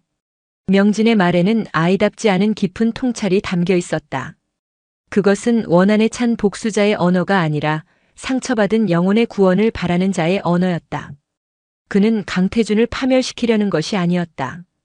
오히려 그를 진정한 의미에서 구원하고자 하는 것일지도 몰랐다. 무심은 그런 명진을 물끄러미 바라보았다. 갓난아기였던 아이를 일주문 앞에서 거두던 그날 밤 아이의 포대기 속에서 함께 발견되었던 어머니의 마지막 편지를 떠올렸다. 부디 이 아이가 아비의 원망 속에서 자라지 않게 해주십시오. 그 사람 또한 가엾은 중생일 뿐입니다. 언젠가 이 아이가 스스로의 힘으로 아비를 만났을 때 부디 미움이 아닌 자비로 그를 구원할 수 있도록 이끌어 주십시오. 무심은 조용히 합장했다. 명진은 어머니의 유언대로, 아니 그 이상으로 자라주었다. 이제 거대한 운명의 수레바퀴는 제 주인을 찾아 마지막 바퀴를 굴릴 준비를 하고 있었다. 명진아, 이제 곧 아주 거센 바람이 불어올 것이다. 내가 가고자 하는 길은 어쩌면 저 사람에게 진실을 보여주는 것보다 그 진실을 마주한 우리 자신을 지켜내는 것이 더 힘든 길이 될지도 모른다. 마음을 단단히 먹거라. 명진은 말없이 고개를 끄덕였다. 창밖으로 먹구름이 몽유산의 봉우리를 삼키기 시작하고 있었다. 곧 폭풍우가 쏟아질 기세였다. 최서연의 기사는 예상보다 더 큰 파장을 몰고 왔다. 그것은 강태준에게 직접적인 타격을 주지는 않았지만 그의 완벽한 서사에 처음으로 물음표를 던졌다. 대중은 언제나 완성된 영웅담보다 그 이면에 숨겨진 비밀스러운 이야기에 더 열광하는 법이다. 김서윤이라는 이름은 순식간에 실시간 검색어 순위에 오르내렸고 네티즌 수사대는 그녀의 흔적을 찾기 위해 과거의 기록들을 파헤치기 시작했다. 강태준 캠프는 초비상이 걸렸다. 윤시호 실장을 필두로 한 위기관리팀은 전혀 사실무근인 흑색 선전, 고인을 이용한 비열한 정치 공세라는 입장을 내놓고 기사를 쓴 최서연과 해당 매체를 허위사실 유포로 고소하겠다며 으름장을 놓았다. 하지만 그들의 강경한 대응은 오히려 의혹에 불을 지피는 꼴이 되었다. 고인이라고? 김서윤 씨가 죽었단 말인가? 캠프에서 그걸 어떻게 알지? 사람들은 되물었다. 강태준 측은 치명적인 실수를 저지른 것이다. 그들은 김서윤의 존재 자체를 부인해야 했지만 자신들도 모르게 그녀가 이미 이 세상 사람이 아니라는 사실을 인정해버렸다. 강태준은 서재에서 거의 폐인처럼 지냈다. 그는 윤 실장에게 10수년 전 뒷세계 사람을 동원해 처리했던 김서윤의 흔적에 대한 모든 기록을 다시 확인하라고 지시했다. 당시 그는 그녀가 아이를 낳고 미혼모 시설에서 힘들게 살고 있다는 소식을 전해 들었다. 자신의 정치 행보에 걸림돌이 될 것을 우려한 그는 익명의 기부자 형식을 빌려 거액의 돈을 보내며 다시는 내 앞에 나타나지 말라는 암묵적인 경고를 보냈다. 그 후 얼마 지나지 않아 그녀가 지병으로 세상을 떠났다는 보고를 받았다. 아이는 보육원으로 보내졌다고 했다. 그는 그것으로 모든 것이 끝났다고 생각했다. 그 아이는 어떻게 됐지? 확실히 처리한 거 맞아? 그의 목소리는 불안감으로 심하게 떨리고 있었다. 보고서에 따르면 당시 보육원으로 인계된 후 다른 가정으로 입양되었다고 되어 있습니다. 기록상으로는 추적이 불가능합니다, 의원님. 추적이 불가능하다고? 이 세상에 불가능한 게 어디 있어? 당장 찾아내. 그 아이가 지금 어디서 뭘 하고 있는지 알아내란 말이야. 그는 거의 이성을 잃고 소리쳤다. 수경사의 그 동자승. 10살 남짓한 나이. 버려진 아이. 퍼즐 조각들이 그의 머릿속에서 끔찍한 그림을 그리며 맞추어지기 시작했다. 한편 최서연은 포기하지 않았다. 그녀는 김서윤의 몇 남지 않은 대학 동문들을 수소문한 끝에 졸업 후에도 그녀와 간간히 연락을 주고받았다는 한 친구를 찾아내는데 성공했다. 처음에는 인터뷰를 완강히 거부하던 친구는 최서연의 끈질긴 설득과 진심에 결국 무겁게 입을 열었다. 서윤이는 정말 착하고 여린 아이였어요. 그 사람을 진심으로 사랑했죠. 하지만 그 사람에게 서윤이는 그저 성공을 위한 발판, 그 이상도 이하도 아니었어요. 아이가 생겼다는 걸 알자마자 그는 괴물처럼 변했어요. 내 인생을 망칠 셈이냐며 서윤이를 매몰차게 버렸죠. 친구의 눈에는 눈물이 고였다. 서윤이는 혼자서 아이를 낳았어요. 몸도 약한 애가. 아이를 낳고 나서 건강이 급격히 나빠졌죠. 그래도 아이를 보면서 억척같이 버텼어요. 아이 이름은 진이라고 지었어요. 참진. 언제나 진실하게 살라는 뜻으로. 그리고 아이 목에 항상 작은 은 목걸이를 걸어주곤 했어요. 혹시라도 자기가 잘못되면 아빠가 나중에라도 아이를 알아볼 수 있게 말이에요. 목걸이에는 아이 이름이 새겨져 있었죠. 최서연은 숨을 삼켰다. 진. 수경사 동자승의 본명은 명진이었다. 우연의 일치라고 하기에는 너무나 기묘했다. 폭풍의 눈은 다시 수경사로 향하고 있었다. 강태준의 압박은 이제 노골적인 파괴의 형태로 변모했다. 그는 자신의 영향력을 총동원하여 몽유산 국립공원 부지 재정비 및 개발 계획을 긴급 안건으로 상정시켰다. 그 계획의 핵심은 수경사 부지의 상당 부분을 공원 부지로 강제 수용하고 사찰로 향하는 유일한 진입로를 폐쇄하여 케이블카를 설치한다는 것이었다. 사실상 사찰을 고립시켜 고사시키겠다는 최후 통첩이었다. 이 소식이 전해지자 수경사는 물론 지역 사회 전체가 발칵 뒤집혔다. 수백 년의 역사를 지닌 고차를 하루아침에 없애버리려는 시도의 불교계는 물론 일반 시민들의 반발도 거셌다. 하지만 강태준은 막무가내였다.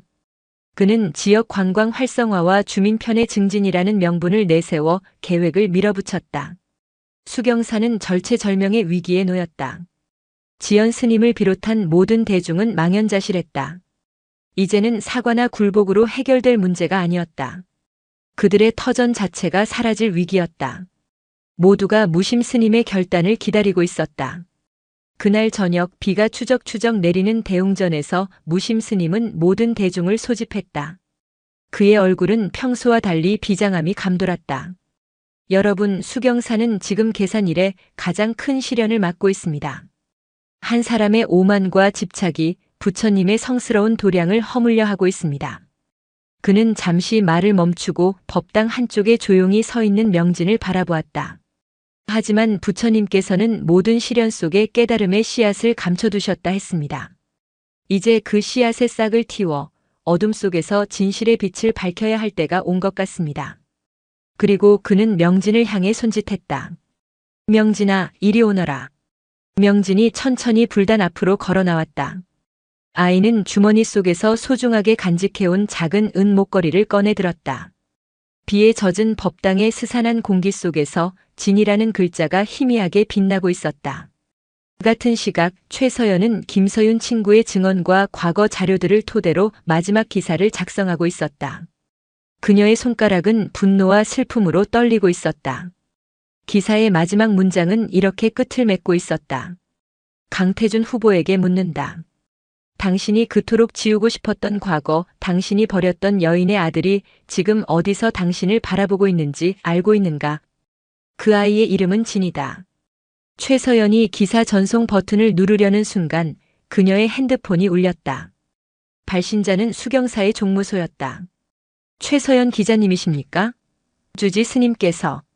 그리고 명진이가 기자님을 만나 뵙고 싶어 하십니다.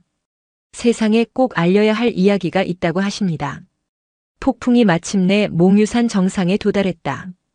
이제 남은 것은 모든 것을 쓸어버릴 거대한 격돌뿐이었다. 최서연은 비가 쏟아지는 산길을 위태롭게 운전하며 몽유산으로 향했다.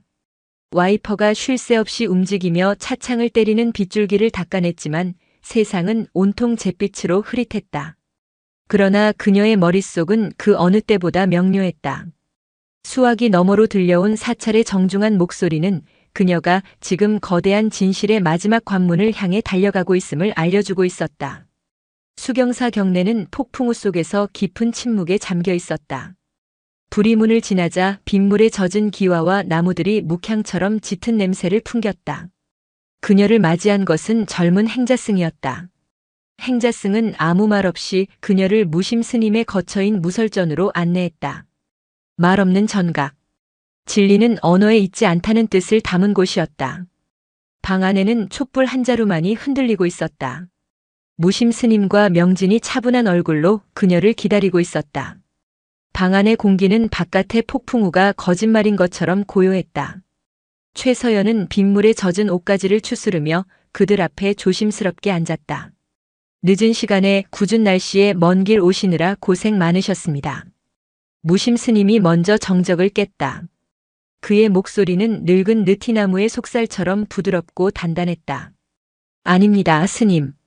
불러주셔서 감사합니다. 최서연은 고개를 숙였다. 그녀의 시선은 자연스럽게 명진에게로 향했다. 아이는 그날 대웅전에서 보았던 당돌한 모습과는 사뭇 다른 나이보다 훨씬 깊고 슬픈 눈을 하고 있었다. 아이는 마치 이 모든 폭풍을 예견이라도 한 듯 담담하게 그녀를 마주보고 있었다. 기자님께서 이미 많은 부분을 밝혀내셨으리라 짐작합니다. 무심히 말을 이었다. 하지만 마지막 조각을 맞추는 것은 이 아이의 몫일 것입니다. 모두의 시선이 명진에게로 향했다. 아이는 품속에서 작은 비단 주머니를 꺼냈다. 그리고 그 안에서 세월의 흔적으로 검게 변했지만 여전히 은은한 빛을 잃지 않은 작은 은 목걸이를 꺼내 최서연의 앞에 조심스럽게 내려놓았다. 최서연은 숨을 멈췄다. 그녀는 김서윤의 친구로부터 들었던 바로 그 목걸이를 눈앞에서 보고 있었다. 목걸이에는 달아빠진 글씨체로 진이라는 한자가 선명하게 새겨져 있었다. 마지막 퍼즐 조각. 강태준과 김서윤, 그리고 이 어린 동자승을 잇는 부정할 수 없는 증거였다. 어머니의 유품입니다. 명진이 입을 열었다. 아이의 목소리는 빗소리에 묻히지 않을 만큼 맑고 단단했다. 제가 이곳에 올 때 포대기 속에서 이 목걸이와 함께 어머니의 편지가 발견되었다고 들었습니다. 주지 스님께서 그 편지를 보관하고 계십니다. 명진의 말에 무심은 조용히 일어나 벽에 낡은 궤를 열었다.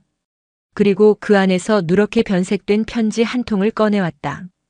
그는 편지를 최서연에게 건네지 않고 촛불 아래에서 직접 나지막한 목소리로 읽어내려가기 시작했다. 편지는 한 여인이 세상에 남기는 마지막 절절한 고백이었다. 강태준을 만나 사랑하고 버림받았던 과정, 홀로 아이를 낳아 기르며 겪었던 고통과 가난, 그리고 병든 몸으로 더 이상 아이를 지킬 수 없게 된 어미의 참담한 심정이 한자 한자 피눈물처럼 새겨져 있었다. 하지만 편지의 마지막은 원망이 아니었다. 그 사람을 원망하지 마십시오. 그는 그저 자신의 상처가 너무나 두려워 다른 이에게 더 큰 상처를 줄 수밖에 없었던 가여운 사람일 뿐입니다. 부디 제 아이 진이 아비의 그늘 밑에서 원망을 배우지 않게 해주십시오. 언젠가 아이가 자라 스스로 아비를 마주할 힘이 생겼을 때 칼이 아닌 약으로, 미움이 아닌 자비로 아비의 병든 마음을 치유할 수 있는 사람으로 키워주시길 간절히 부탁드립니다. 무심 스님의 낭독이 끝났을 때 방 안에는 오직 촛불이 타들어가는 소리와 최서연의 흐느낌만이 가득했다. 그녀는 기자로서의 냉철함을 유지하려 애썼지만 한 인간으로서, 한 여자로서 끓어오르는 슬픔과 분노를 주체할 수 없었다. 한 여인의 위대한 사랑과 용서 앞에서 강태준이라는 인간의 야망이 얼마나 추악하고 하찮은 것인지를 통감했다. 명진이는 이 모든 사실을 알고 있었습니다. 최서연이 떨리는 목소리로 물었다. 명진은 조용히 고개를 끄덕였다. 주지 스님께서 제게 글을 가르쳐 주신 후 매년 어머니의 기일마다 이 편지를 읽어주셨습니다. 처음에는 이해할 수 없었습니다. 왜 어머니는 그를 용서하려 했을까? 왜 나는 그의 죄를 대신 짊어져야 할까? 하지만 경전을 읽고 명상을 하며 조금씩 어머니의 마음을 알게 되었습니다. 아이의 눈빛은 더 이상 슬픔에 젖어 있지 않았다. 그곳에는 깊은 이해와 결연한 의지가 담겨 있었다. 그분은 평생을 고개를 숙이지 않기 위해 살아온 분입니다. 가난과 무시라는 상처가 그를 오만이라는 갑옷 속에 가둬버린 것이지요. 제가 대웅전에서 그분께 했던 말은 그저 예법을 지적한 것이 아니었습니다. 그분의 영혼을 짓누르고 있는 그 무거운 갑옷을 벗겨주고 싶었습니다.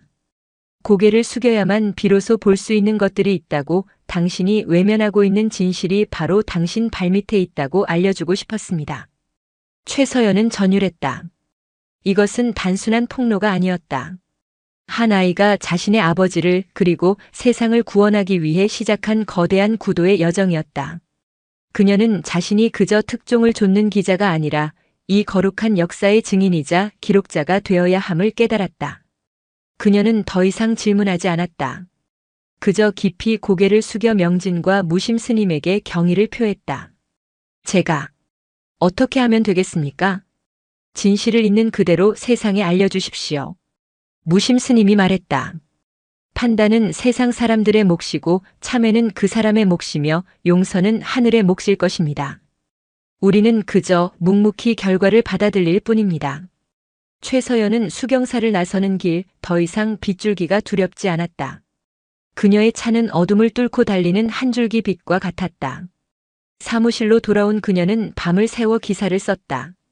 그 어떤 과장도 감상도 배제한 채 그녀는 자신이 보고 들은 모든 것을 담담하게 기록했다. 김서윤의 편지 전문과 은 목걸이 사진, 그리고 고개를 숙여야만 비로소 보이는 것들이라는 명진의 마지막 말이 기사의 끝을 맺었다. 기사가 인터넷에 송고된 것은 다음 날 새벽, 동이 트기 시작할 무렵이었다. 세상은 잠에서 깨어남과 동시에 대한민국을 뒤흔들 거대한 천둥 소리를 듣게 되었다. 기사는 공개된 지 불과 몇 시간 만에 모든 언론사의 헤드라인을 장식했다. 서버가 마비될 정도의 접속자가 몰렸고 여론은 한순간에 들끓는 용암처럼 폭발했다. 인간의 탈을 쓴 악마 성공에 눈이 멀어 처자식을 버린 파렴치한 강태준을 향한 비난이 하늘을 찔렀다. 반면 명진은 시대의 작은 부처, 상처를 자비로 끌어안은 보살로 칭송받았다. 사람들은 강태준의 비정함에 분노했고 김서윤의 절절한 모성애에 눈물 흘렸으며 명진의 깊은 지혜와 용서에 감동했다. 강태준이 쌓아올린 모래성은 거대한 파도 앞에서 힘없이 무너져 내리기 시작했다. 그의 정치적 생명은 물론 그의 인간으로서의 존재 자체가 송두리째 부정당하고 있었다. 어둠을 가르고 터져나온 진실의 빛은 그 어떤 권력의 방패로도 막을 수 없는 거대한 심판의 번개가 되어 그의 정수리를 내리치고 있었다. 그날 아침 강태준은 자신의 펜트하우스에서 전날의 숙취와 불안감으로 뒤엉킨 채 눈을 떴다. 의뢰 그랬듯 그는 침대 옆에 놓인 태블릿 PC를 들어 밤새 올라온 뉴스들을 확인했다. 그리고 그는 자신의 세상이 무너져 내리는 것을 실시간으로 목격했다. 화면을 가득 채운 것은 자신의 이름과 숨겨진 아들, 비정한 아버지라는 끔찍한 단어들의 조합이었다. 최서연의 기사. 그는 손을 떨며 기사를 클릭했다. 화면에 떠오른 은 목걸이 사진과 한자 한자 타이핑된 김서윤의 편지 내용은 그의 마지막 남은 이성의 끈을 끊어버렸다. 그의 입에서 의미 없는 신음이 터져나왔다. 부정하고 싶었지만 그럴 수 없었다. 목걸이는 편지는 명백한 진실의 낙인이었다. 그가 수십 년간 잊기 위해 묻어버리기 위해 발버둥 쳤던 과거가 가장 끔찍한 모습으로 그의 눈앞에 되살아난 것이다. 휴대전화가 미친 듯이 울리기 시작했다. 윤시호 실장을 비롯한 캠프 관계자들, 당의 원로들, 그를 후원하던 기업 회장들. 어제까지 그에게 고개를 숙이던 모든 이들이었다. 하지만 그는 그 어떤 전화도 받을 수 없었다. 그는 지금 세상이라는 거대한 법정에 가장 추악한 죄목으로 기소된 피고인이었다. 의원님, 문 좀 열어보십시오, 의원님. 현관문 밖에서 윤 실장의 다급한 목소리가 들려왔다. 그는 묵묵부답이었다. 그는 거실로 비틀거리며 걸어나갔다. 통유리 창 너머로 서울의 아침 풍경이 한눈에 들어왔다. 그가 평생을 욕망하고 마침내 발 아래 두었다고 믿었던 세상이었다. 하지만 이제 그 세상은 그를 향해 일제히 손가락질하며 침을 뱉고 있었다. TV를 켜자 모든 채널에서 자신의 이야기를 떠들어대고 있었다. 전문가라는 작자들이 나와 그의 비인간적인 행태를 분석했고 시민들은 인터뷰를 통해 그에 대한 분노를 쏟아냈다. 어제까지만 해도 그를 차기 대통령으로 칭송하던 방송사들이 이제는 그를 물어뜯지 못해 안달난 하이에나 떼처럼 달려들고 있었다. 가장 견디기 힘든 것은 명진에 대한 사람들의 반응이었다. 아이는 영웅이 되어 있었다. 아이의 지혜와 자비심에 대한 찬사가 넘쳐났다. 자신은 악마가 되고 자신이 버린 아들은 성자가 되었다. 이보다 더 완벽한 추락, 이보다 더 잔인한 희비의 대조가 또 있을까? 그는 질투와 자기 혐오에 휩싸여 몸을 떨었다. 쿵, 쿵, 쿵. 현관문을 두드리는 소리가 더욱 거칠어졌다. 이제는 기자들이 몰려온 모양이었다. 카메라 플래시가 번개처럼 창문을 번쩍였고 헬리콥터 소리가 머리 위를 맴돌았다. 그는 완벽하게 고립되었다. 자신이 평생을 공들여 쌓아 올린 성의 가장 높은 곳에 스스로 갇혀버린 것이다. 모두 끝났어. 그는 허망하게 중얼거렸다. 그의 눈에 벽에 걸린 자신의 초상화가 들어왔다. 근엄하고 자신감 넘치는 표정으로 국민을 내려다보는 모습. 그는 옆에 있던 골프채를 집어들고 미친 사람처럼 자신의 초상화를 내리치기 시작했다. 유리가 깨지고 캔버스가 찢겨나갔다. 그는 자신의 거짓된 위선을 갈기갈기 찢어버리고 싶었다. 그의 정치적 기반은 속절없이 무너져 내렸다. 당은 즉각 긴급윤리위원회를 소집하여 그의 제명을 논의하기 시작했다. 그를 따르던 의원들은 하루아침에 등을 돌렸고 강태준 라인은 해체 수순을 밟았다. 몽유산 개발 계획은 여론의 엄청난 반발에 부딪혀 전면 백지화되었다. 그가 가진 모든 힘과 권위가 신기루처럼 사라지고 있었다. 며칠 동안 그는 집안에 틀어박혀 술로 시간을 보냈다. 세상과 완전히 단절된 채 그는 과거의 유령들과 싸우고 있었다. 굶주렸던 어린 시절, 모욕을 참아내야 했던 청년 시절, 그리고 성공을 위해 모든 것을 버렸던 과거의 선택들이 파노라마처럼 그의 머릿속을 스쳐 지나갔다. 그는 무엇을 위해 그토록 치열하게 살아왔는가? 고개를 숙이지 않기 위해서. 다시는 무시당하지 않기 위해서. 하지만 그 결과는 무엇인가? 그는 지금 온 세상의 조롱과 경멸을 받는 가장 비참한 존재가 되어 있었다. 그는 고개를 숙이지 않으려다 결국 목이 부러져 버린 것이다. 그러던 어느 날 밤 그는 술에 취해 비틀거리며 서재로 들어갔다. 그리고 잊고 있던 낡은 앨범을 다시 꺼내 들었다. 초가집 툇마루에 앉아있던 깡마른 소년. 그는 앨범을 한 장 한 장 넘겼다. 그리고 그 속에서 한 번도 제대로 들여다보지 않았던 사진 한 장을 발견했다. 그것은 김서윤과 함께 찍은 사진이었다. 대학 축제 때였을까 풋풋하고 행복하게 웃고 있는 두 사람의 모습. 그는 기억조차 못하고 있던 순간이었다. 그는 왜 이 사진을 버리지 않았을까?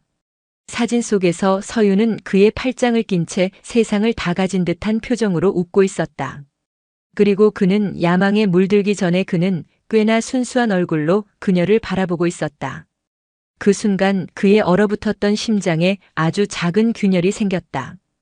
그 틈으로 수십 년간 억눌러왔던 어떤 감정이 뜨거운 용암처럼 솟구쳐 올랐다. 그것은 후회였다. 내가 만약 그때 다른 선택을 했더라면. 처음으로 그는 자신의 삶을 되돌아보며 만약이라는 가정을 떠올렸다. 권력이 아니라 사랑을 선택했더라면. 성공이 아니라 가정을 지켰더라면. 그의 삶은 어떻게 달라졌을까? 그는 아마 지금처럼 거대한 펜트하우스에 살지는 못했을 것이다. 하지만 어쩌면 그는 진짜 행복이라는 것을 알았을지도 모른다. 그는 사진 속 서윤의 얼굴을 어루만졌다. 그리고 처음으로 소리내어 울기 시작했다. 늙고 지친 짐승의 울음소리 같은 통곡이 텅 빈 서재를 가득 채웠다. 그는 평생을 부정해왔던 자신의 과거 앞에서, 자신의 죄 앞에서 마침내 무너져 내리고 있었다. 얼마나 울었을까? 그는 퉁퉁 부은 눈으로 창밖을 보았다. 칠흑 같은 어둠이 내려앉은 도시. 그는 문득 어디론가 가야 한다는 강렬한 충동에 휩싸였다. 그가 버렸던 과거와 그 과거가 만들어낸 현재를 직접 마주해야만 한다는 것을 깨달았다. 그는 모자와 마스크로 얼굴을 가린 채 아무도 몰래 집을 빠져나왔다. 그의 차가 향한 곳은 이 모든 비극의 시작점이자 종착역이 될 그곳. 몽유산 수경사였다. 강태준의 차가 수경사 부리문 앞에 멈춰 섰을 때는 인적이 끊긴 깊은 밤이었다. 산사의 밤 공기는 도시의 그것과 비교할 수 없을 만큼 차고 맑았다. 그는 차에서 내려 한때 오만하게 내려다보았던 그 길을 자신의 두 발로 천천히 걸어 올라갔다. 어둠 속에서 풍경 소리만이 잊힌 시간을 일깨우듯 나지막이 울고 있었다. 대웅전 앞마당에 다다랐을 때 그는 걸음을 멈췄다. 거대한 법당의 검은 실루엣이 마치 자신을 심판하기 위해 기다리고 있던 거인처럼 느껴졌다. 그는 이곳에서 자신이 저질렀던 무례함과 그로 인해 시작된 모든 일들을 떠올렸다. 그리고 그는 법당 툇마루의 낡은 승복 차림으로 조용히 앉아 자신을 기다리고 있던 두 사람을 발견했다. 무심 스님과 명진이었다. 마치 그가 올 것을 미리 알고 있었다는 듯 그들의 모습은 너무나 평온했다. 강태준은 순간 도망치고 싶은 충동에 휩싸였다. 하지만 그의 발은 땅에 뿌리라도 내린 듯 움직이지 않았다. 그는 천천히 그들에게 다가갔다. 마스크를 벗자 며칠 사이에 수십 년은 늙어버린 그의 초췌한 얼굴이 희미한 달빛 아래 드러났다. 아무도 먼저 입을 열지 않았다. 무거운 침묵이 세 사람 주위를 맴돌았다. 먼저 침묵을 깬 것은 무심이었다. 밤이 깊었습니다. 어서 오십시오. 그의 목소리에는 어떠한 원망이나 비난도 담겨 있지 않았다. 그저 길 잃은 나그네를 맞이하는 노승의 담담한 음성이었다. 강태준은 대답 대신 시선을 명진에게로 고정했다. 자신의 핏줄. 자신이 세상에 태어나게 하고 또한 세상에서 지워버리려 했던 존재. 아이는 흔들림 없는 눈으로 그를 마주보고 있었다. 그 맑은 눈동자는 어머니인 김서윤을 꼭 닮아 있었다. 왜 나에게 이런 짓을 한 거냐? 강태준의 입에서 마침내 터져나온 첫마디는 사과가 아닌 원망 섞인 질문이었다. 내가 아니었다면, 내가 내 눈앞에 나타나지만 않았더라면 모든 것이 완벽했어. 그런데 내가 모든 것을 망쳐버렸어. 그의 목소리는 분노로 떨리고 있었다. 그는 여전히 자신의 잘못을 인정하기보다 이 모든 비극의 원인을 아이에게 전가하고 싶었다. 그것이 그가 평생을 살아온 방식이었다. 명진은 대답 대신 조용히 자리에서 일어났다. 그리고 그에게 다가와 그의 눈을 똑바로 올려다보며 말했다. 제가 망친 것이 아닙니다. 당신 스스로가 당신의 삶을 망친 것입니다.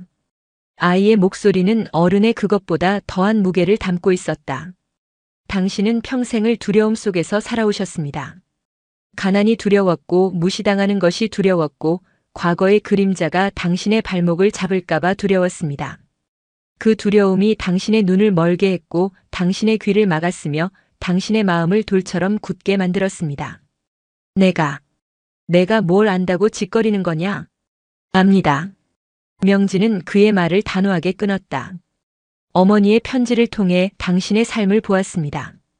고개를 숙여야만 했던 소년의 아픔을, 그리고 다시는 고개를 숙이지 않겠다고 맹세했던 한 청년의 분노를. 하지만 당신은 가장 중요한 사실을 잊었습니다. 고개를 숙이는 것은 패배가 아니라 진실을 마주하는 용기라는 것을. 아이의 말 한마디 한마디가 비수처럼 강태준의 심장에 박혔다. 그가 평생을 애써 외면하고 부정해왔던 자신의 내면을 이 어린아이가 손바닥 들여다보듯 꿰뚫어보고 있었다.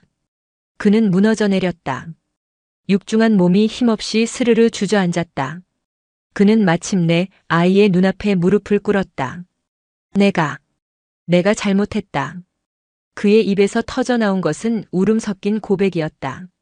내가 서윤이에게, 그리고 너에게 씻을 수 없는 죄를 지었다. 나는 성공이라는 헛개비에 눈이 멀어 가장 소중한 것을 내 손으로 버렸다. 나는 괴물이었다.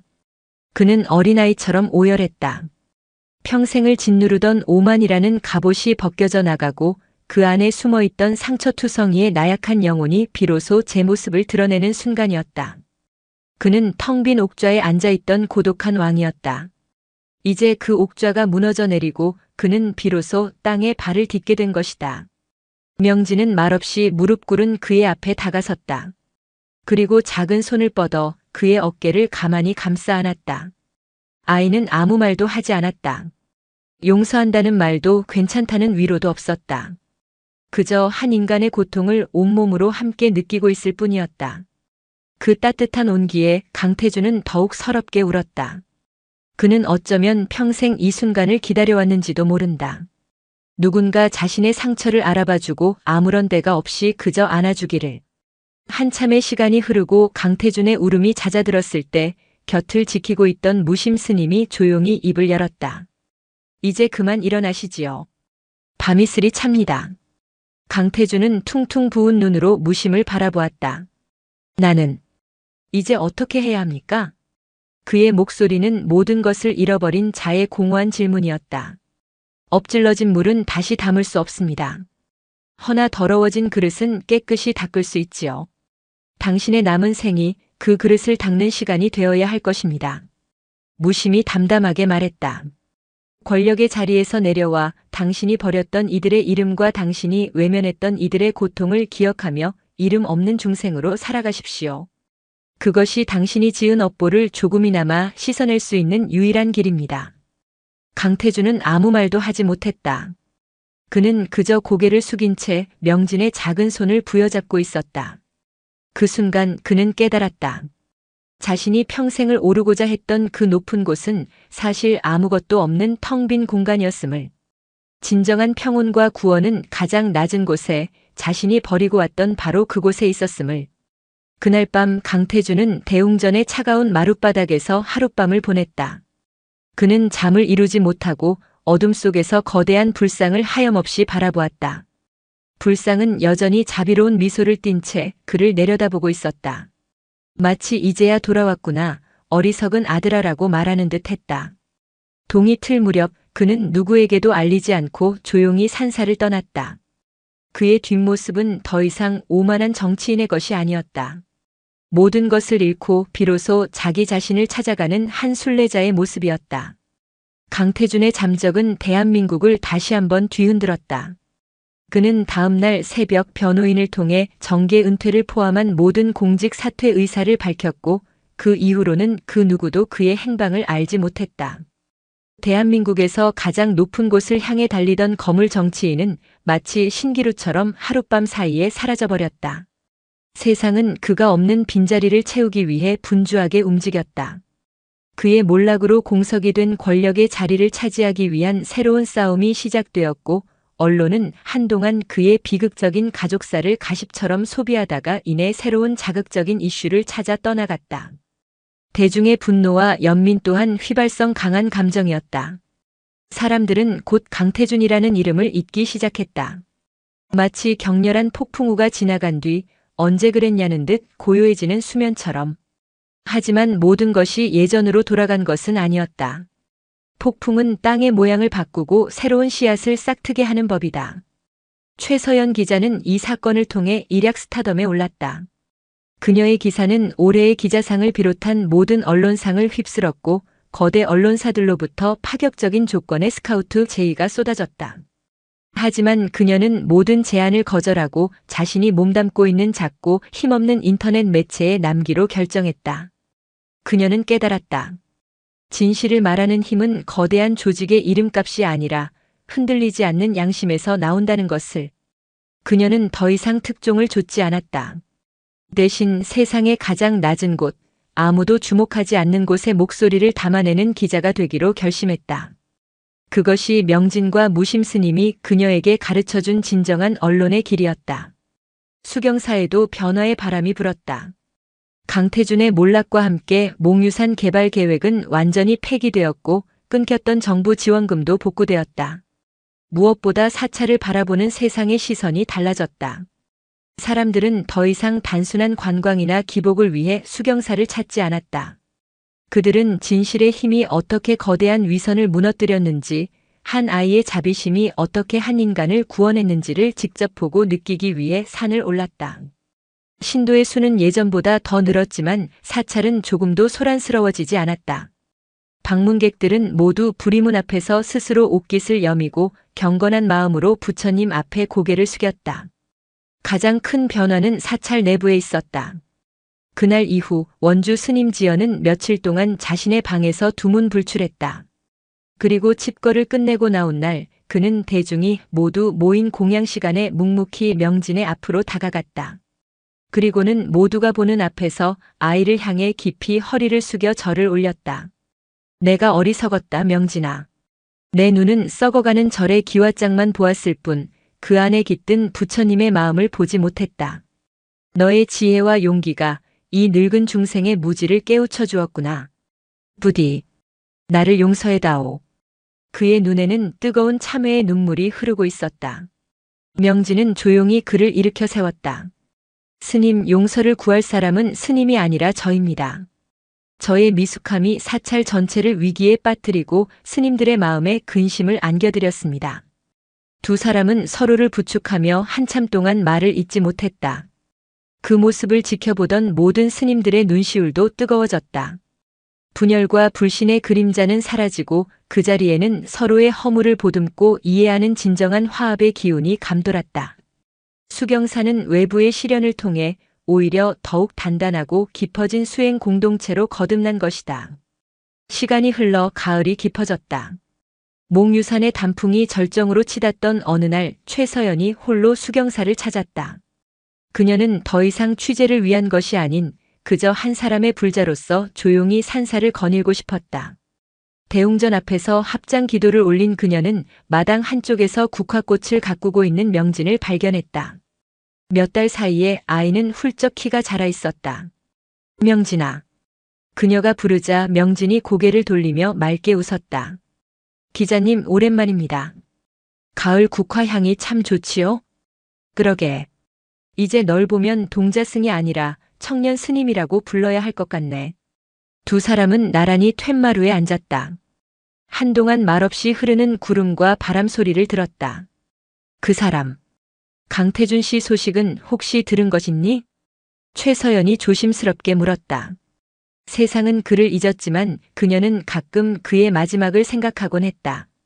명진은 고개를 저었다. 아니요. 아무런 소식도 듣지 못했습니다. 하지만 어디에 계시든 분명 자신만의 그릇을 닦는 시간을 보내고 계시리라 믿습니다.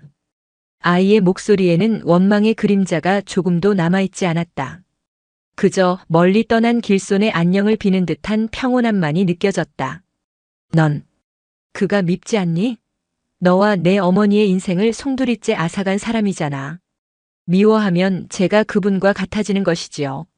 명진이 담담하게 대답했다. 미움은 또 다른 미움을 낳을 뿐 그 어떤 상처도 치유하지 못합니다. 어머니께서 제게 남기신 가르침은 미워하지 않는 법이 아니라 그 미움의 마음마저도 자비로 끌어안는 법이었습니다.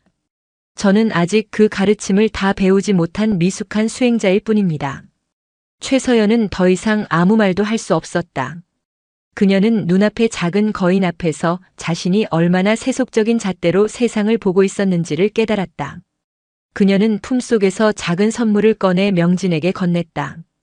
그녀가 직접 쓴 이번 사건의 전말을 담은 책이었다. 책의 제목은 고개를 숙이면 보이는 것들이었다. 세상 사람들이 이 일을 그리고 너를 오래도록 기억했으면 좋겠어.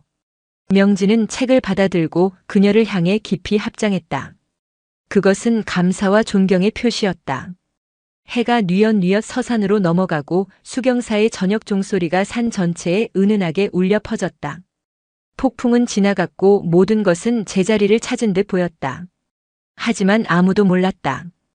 운명의 수레바퀴는 아직 완전히 멈춘 것이 아니라는 것을. 진정한 끝은 아직 오지 않았다는 것을. 그로부터 10년이라는 세월이 흘렀다.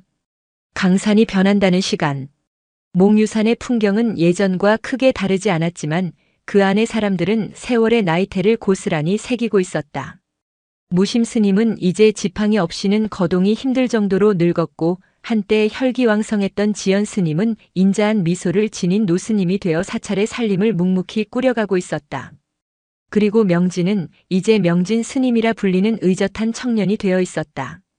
20살의 그는 맑고 깊은 눈빛과 나이를 뛰어넘는 지혜로 수경사의 기둥 역할을 하고 있었다. 그의 법문을 듣기 위해 전국 각지에서 사람들이 구름처럼 몰려들었지만 그는 언제나 자신을 낮추며 묵묵히 수행에만 정진했다. 세상은 강태준이라는 이름을 완전히 잊었다. 그는 역사 속으로 사라진 과거의 인물이 되었다. 명진 역시 더 이상 그를 떠올리는 일이 거의 없었다.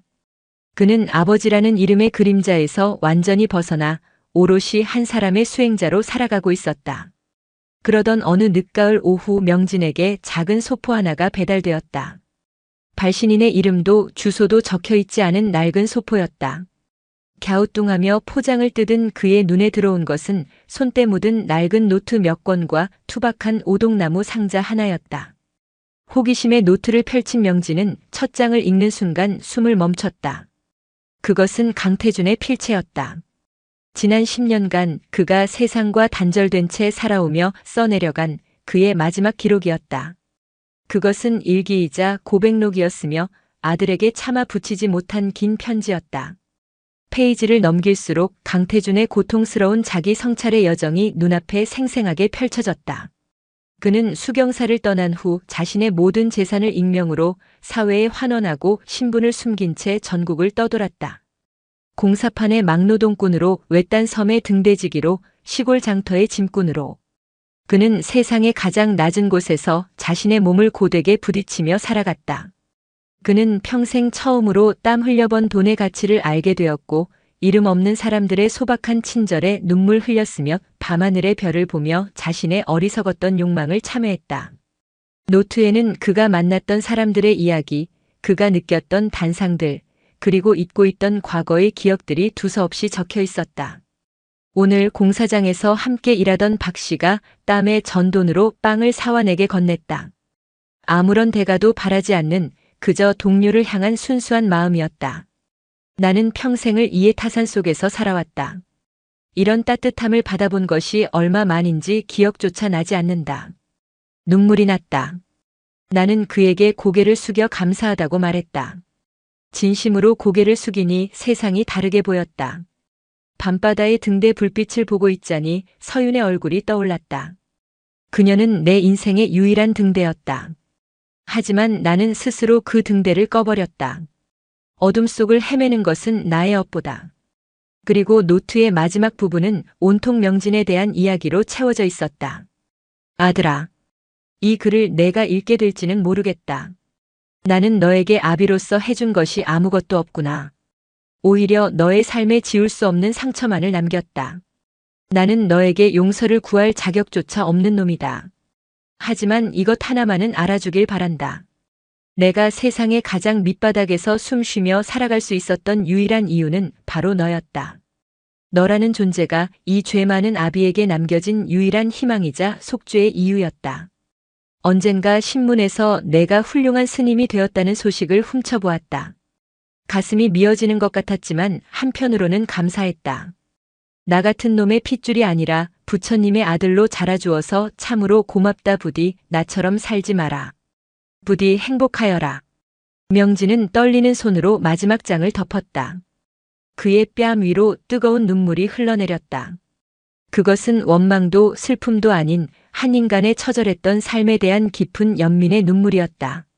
그는 비로소 아버지를 온전히 이해하게 되었다.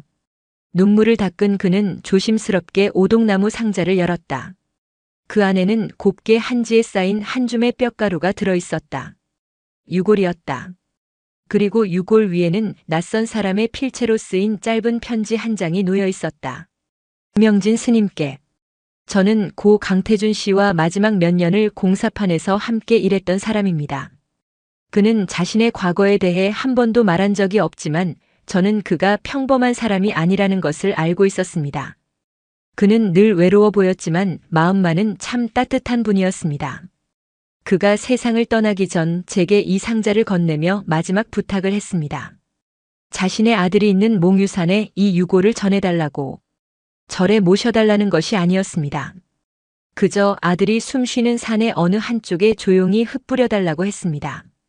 그것이 이 죄 많은 아비의 마지막 염치라고 삼가 고인의 명복을 빕니다.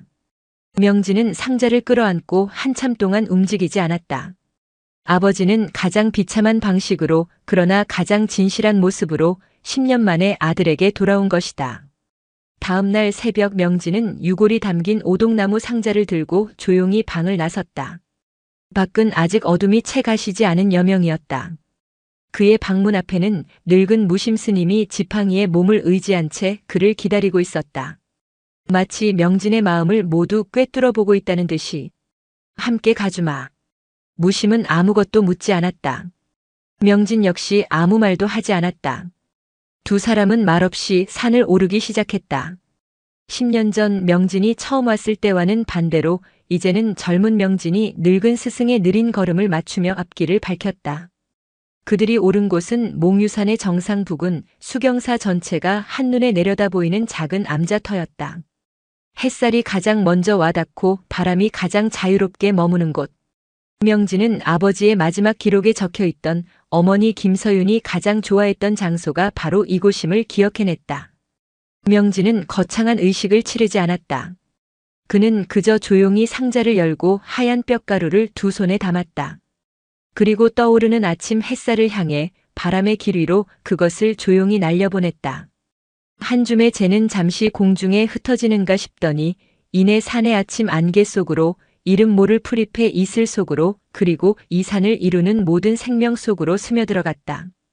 그는 비로소 진정한 의미에서 자연으로 그리고 아들이 있는 이 산의 품으로 돌아온 것이다. 한참 동안 그 모습을 지켜보던 무심이 나지막이 물었다. 이제 그를 용서하였느냐? 명진은 천천히 고개를 돌려 늙은 스승을 바라보았다. 그의 얼굴에는 더 이상 슬픔이나 고뇌의 흔적이 남아있지 않았다. 그저 가을 하늘처럼 맑고 깊은 평온함만이 가득했다. 용서할 것이 처음부터 없었습니다, 스님. 명진이 담담하게 대답했다. 우리 모두는 그저 인과 연의 긴 연극 속에서 각자의 역할을 맡은 배우였을 뿐입니다. 아버지는 아버지의 역할을 하셨고 저는 저의 역할을 하고 있을 뿐입니다. 아버지의 고통은 이제 끝났고 저의 수행은 계속될 것입니다. 어머니께서 바라셨던 것처럼 미움의 고리가 제 대에서 끊어졌으니 이제 모든 원이 완전해졌습니다. 그의 대답에 무심은 아무 말 없이 희미하게 미소 지었다. 제자는 스승이 평생을 걸어 가르치려 했던 것보다 더 깊은 깨달음의 경지에 스스로 도달해 있었다. 두 사람은 떠오르는 해를 배경으로 자신들이 평생을 의지해온 수경사를 고요히 내려다보았다. 처마 끝 풍경 소리가 아침 바람을 타고 청아하게 울려 퍼졌다. 그것은 끝을 알리는 소리이자 새로운 시작을 알리는 소리였다. 진정한 힘은 결코 넘어지지 않는 데 있는 것이 아니라 넘어졌을 때마다 다시 일어서는 데 있다는 것을. 진정한 승리는 적을 무너뜨리는 데 있는 것이 아니라 내 마음속의 적이라는 관념 자체로부터 자유로워지는 데 있다는 것을. 명진은 그 모든 것을 온몸으로 끌어안고 서 있었다. 그는 더 이상 버려진 아이도 비정한 아버지의 아들도 아니었다. 그는 그저 몽유산의 한 그루 소나무처럼 묵묵히 자신의 자리를 지키며 세상의 모든 바람을 맞이할 준비가 된 한 사람의 수행자였다. 수경사 그 고요한 물의 거울은 마침내 한 인간의 용서와 자비를 통해 세상의 가장 아름다운 진실을 비추고 있었다. 바람이 불어와 소나무 숲을 스쳐 지나갔다. 그것은 평화와 영원의 소리였다. 영상이 마음에 드셨다면 구독과 좋아요, 댓글 부탁드립니다. 부탁드립니다. 부탁드립니다. 부탁드립니다. 부탁드립니다. 부탁드립니다.